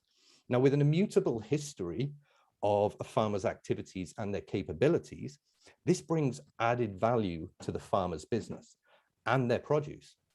It opens up the door to higher sales prices, also financing, and more importantly, wider market access. Now, digital identity is clearly a very powerful tool for social and rural development. Looking at the work of example BankQ and their support for banking the unbanked, where they make use of digital identity is to support access to finance and this peer-to-peer money transfer that would otherwise be impossible without this system of trust. Now, digital identity plays this pivotal role in a number of platforms that are out there, as this foundation of trust and identification is crucial in building reliable relations with business, with other businesses and organizations and institutions. Even more so when we look to establishing consistent and reliable market entry when dealing with brokers and wholesalers, for example. So digital identity is also very, very closely connected to securing and authenticating digital documentation and verifiable credentials. So we all know what a digital document is. A verifiable credential is almost the same, but it's a digitally signed statement about an individual, a business, or a thing. And using secure digital records can allow efficiency and trust along the supply chain. We know traceability systems exist, and the majority of these do use digital documentation. And this can in turn support improved quality of produce, authenticity, traceability, provenance, reduction of waste, so many different things from the farm right through to retail. Now, a prime example of this would be the work of AgriLedger. Now, they support the digitalization of farmers in Haiti. Using digital identity and document traceability, they provide entry to markets and finance that would otherwise be impossible. They enable smallholder mango farmers and cooperatives to sell direct to the US without any intermediaries, as well as providing a transparent traceability system that allows the end consumer to observe exactly where their product is coming from. Now, another demonstration of securing real-time data to the blockchain to streamline the supply chain is Ripe.io. They provide a platform that builds food confidence and farmer brand integrity. We saw previously with bananas. Ripe.io work with lime producers in Mexico, and they provide farm businesses with a platform that can offer the level of confidence and transparency that their retail clients are looking for when purchasing more premium produce.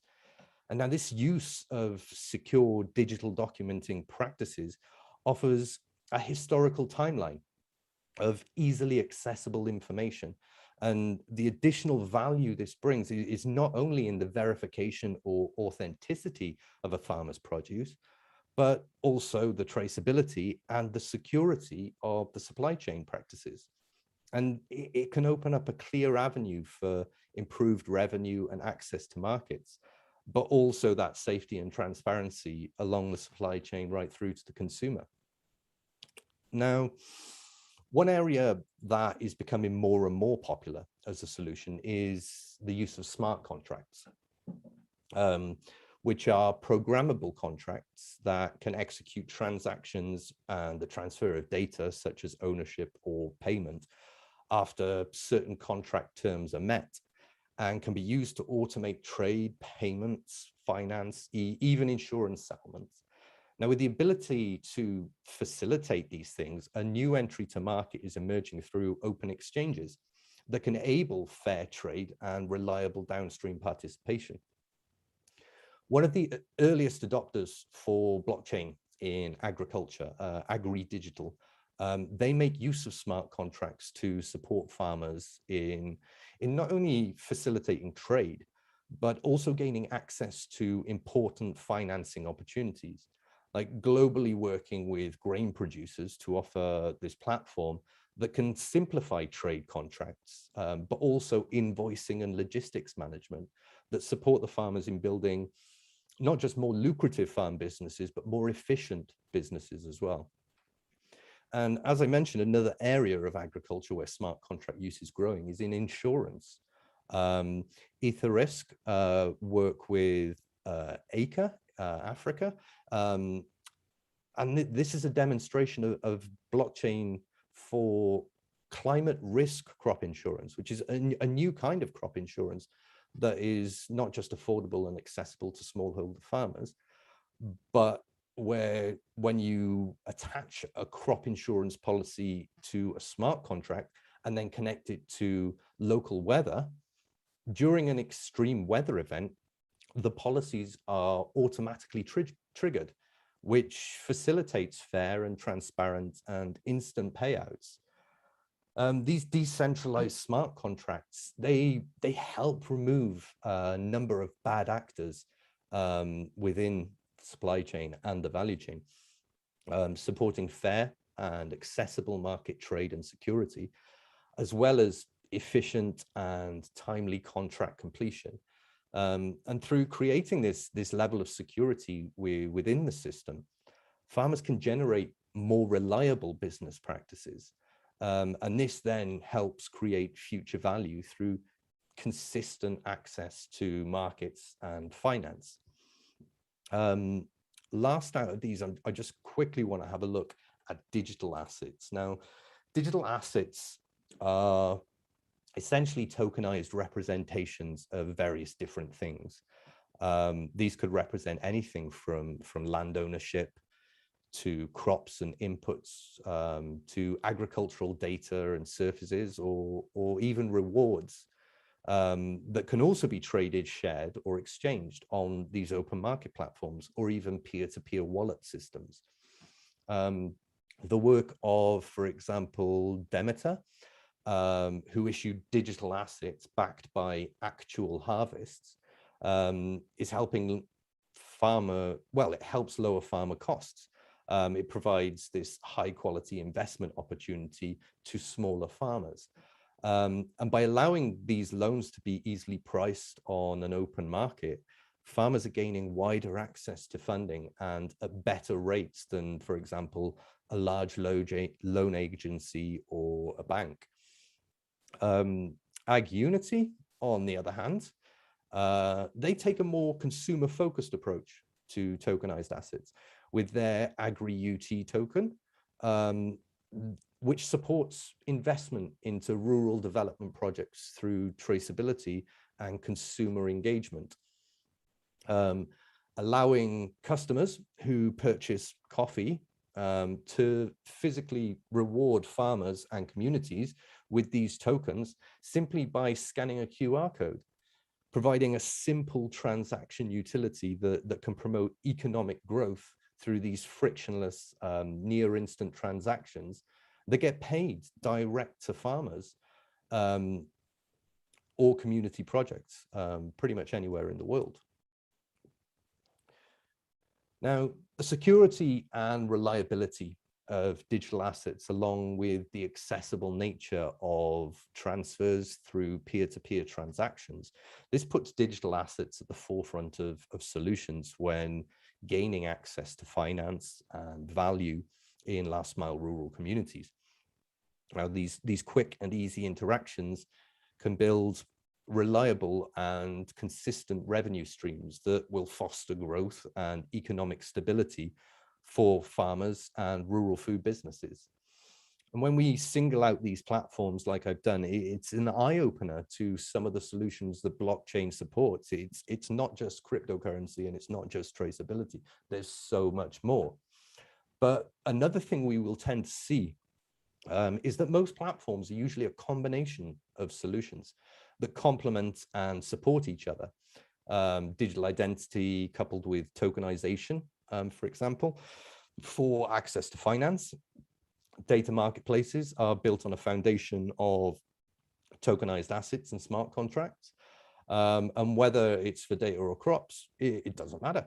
And as previously mentioned, of course, digital identity to sign authentic digital documentation is also a very common combination.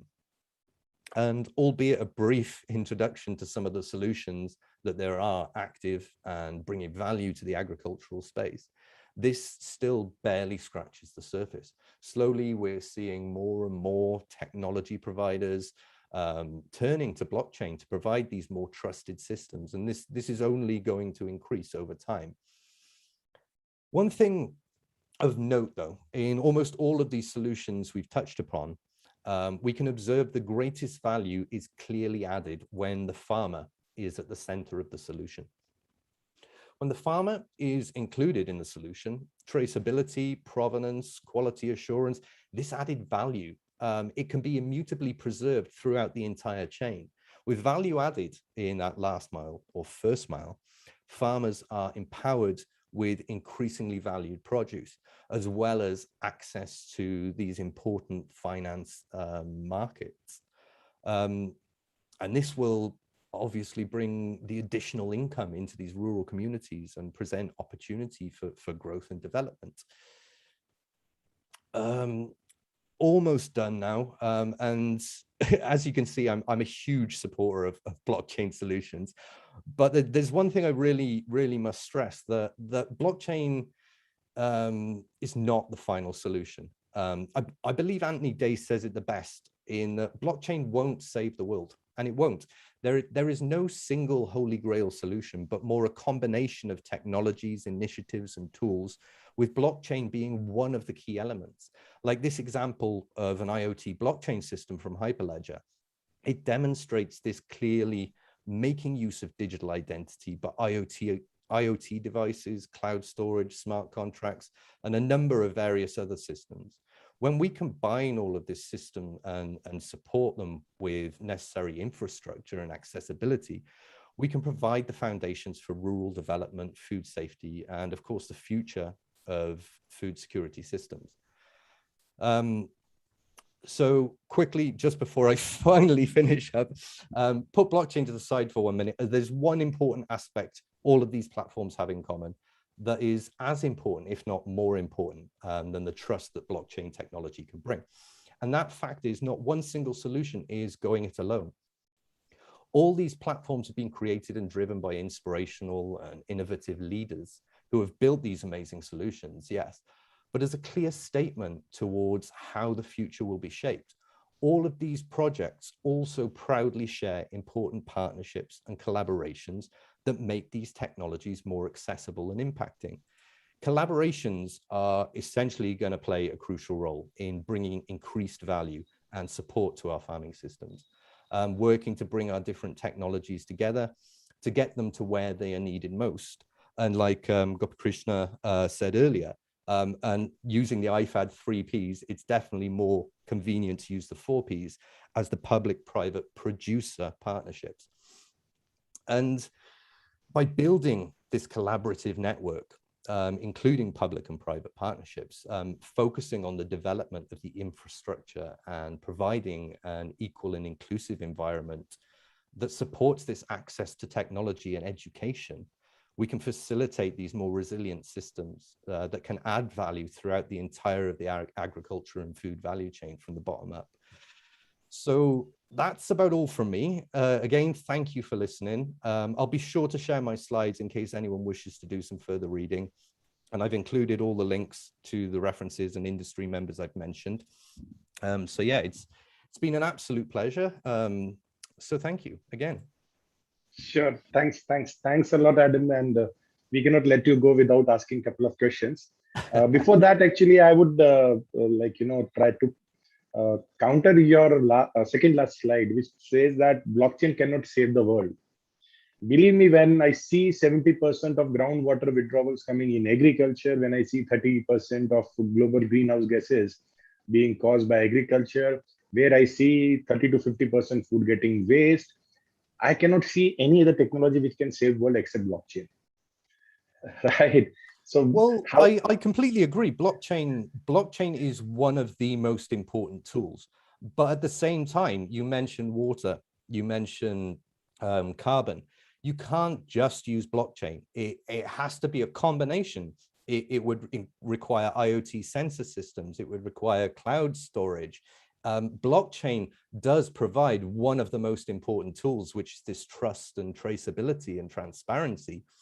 But without those sensors giving you the data in the first place, blockchain's useless. You need that data coming in first. So yes, it's going to be one of the most important tools in the box, but it's not the only tool that must be used. So yeah. There I fully agree with you. Just like, see, today we talk about smart cars, right? It couldn't have been possible without Uber being there. Uber couldn't have been possible without Google Map being there. Google Map couldn't have been possible without the mobile technology and GPS technology being there. So we have to build up on whatever we are having and improve further. And that is what I strongly believe with IoT sensing technology there. People more aware about environmental concerns, right? So today, if you ask me if I have to buy a product which says that it has saved water and reduced the greenhouse emissions, I'm ready to pay 10% more, right? Because I know that at the end of the day, that 10% is going to save my next generation. And I always put this fear in people's mind whenever I go for any talk. I say we are the last smiling generation, because the next generation will be so compelled to think about the basics of food, basics of clean air, basics of water, that they'll never have a smile on their face if we continue doing the farming and agriculture the way we are doing. I'm restricting myself to farming because that is what I understand. I'm not getting into the automobiles. I'm not getting into the whether you should fly or you should not fly. I'm not getting into that because I don't understand that. I understand agriculture very well. I would also like to talk to you about. Can you talk a little bit about the Agri-D which you are bringing on table, so that audience can understand what it is all about and where all of us can contribute in ensuring the technology which can play a vital role in saving the world can be promoted more. Yeah, so Agri-D convention is essentially bringing people together. We're bringing people together to educate, because as I mentioned previously, blockchain is still very misunderstood, especially in agriculture.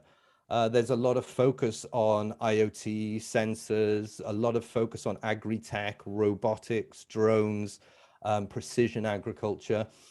This area of blockchain is still very at the back of people's minds. It's slowly creeping in, especially with its functionality within traceability systems. But it's still an area that is shelved because people don't understand it. So what we're doing is we're bringing together leading experts, industry leaders, and thought makers and innovators to talk about the technology and what it can provide beyond just traceability and cryptocurrencies. So whether it's people from the UN World Food Programme or the World Trade Organization, or leaders like Emma Weston from AgriDigital, or John Trask of Demetra, we've got people coming in to discuss how they're using it currently and how it is bringing this value and how it is improving agricultural systems. As well as having individuals from, example, the Linux Foundation and Hyperledger, guiding people on how this technology actually works and how you gain access to this technology. And it's not necessarily that you have to understand how it works, because there are solutions that are available that you can implement in your business right now. So yeah, so it's about bringing people together and learning. And I think that's something that's really important, which is why I'm happy to speak here today, because the work you're doing is essentially about that. It's about bringing people together, sharing our experiences, sharing our knowledge, and learning from one another. And I think that's really important, and it's going to be fundamental in expanding everybody's knowledge towards the solutions that are going to create this sustainable development in our rural communities. I fully agree with you. Though I'm not a big fan, but we have seen how people use WhatsApp, right? For those without having any understanding of technology, right? They are so effortlessly using WhatsApp. They don't understand what is WebRTC. If you go and tell them that it is a complex technology using WebRTC and these are the protocols, they say get lost, right? I can just press a button, send a photograph, press a button, speak something, or press a button to dictate. And that is what is important. So I wish you all the best, and I request everybody who's tuned in, please support Agri-D, because I, as Adam also said, believe that blockchain can do wonderfully well in ensuring that we have a better life going forward, at least for our next generation. So with that, we would be, with that, we would be ending this fabulous and I'll say that very insightful agriculture roundtable, and look forward to see you in the last one, that is on Wednesday, the 18th of August, and wish all Indians across the globe happy Independence Day, and Indonesians as well a very happy Independence Day, and look forward to see you again. Thank you. Stay safe. Good night. Thank you, everyone. Bye-bye. And all the speaker, Om, Srivatsa, Adam, and let me see who all are there. Okay. Thank you. Yeah. I know it has been long. Gopi and everybody, in fact, we made it a mini blockchain conference, and Neeraj being the warrior, getting all the speaker right, sometime putting gun on their heads. but he always get them. Thanks a lot, guys. It was like, it was homecoming because we talked a lot about blockchain. I loved it. Thank you. Thank you. Thank you all. Thank you, everyone. Have a good Thanks a evening. lot. Stay safe. Ciao.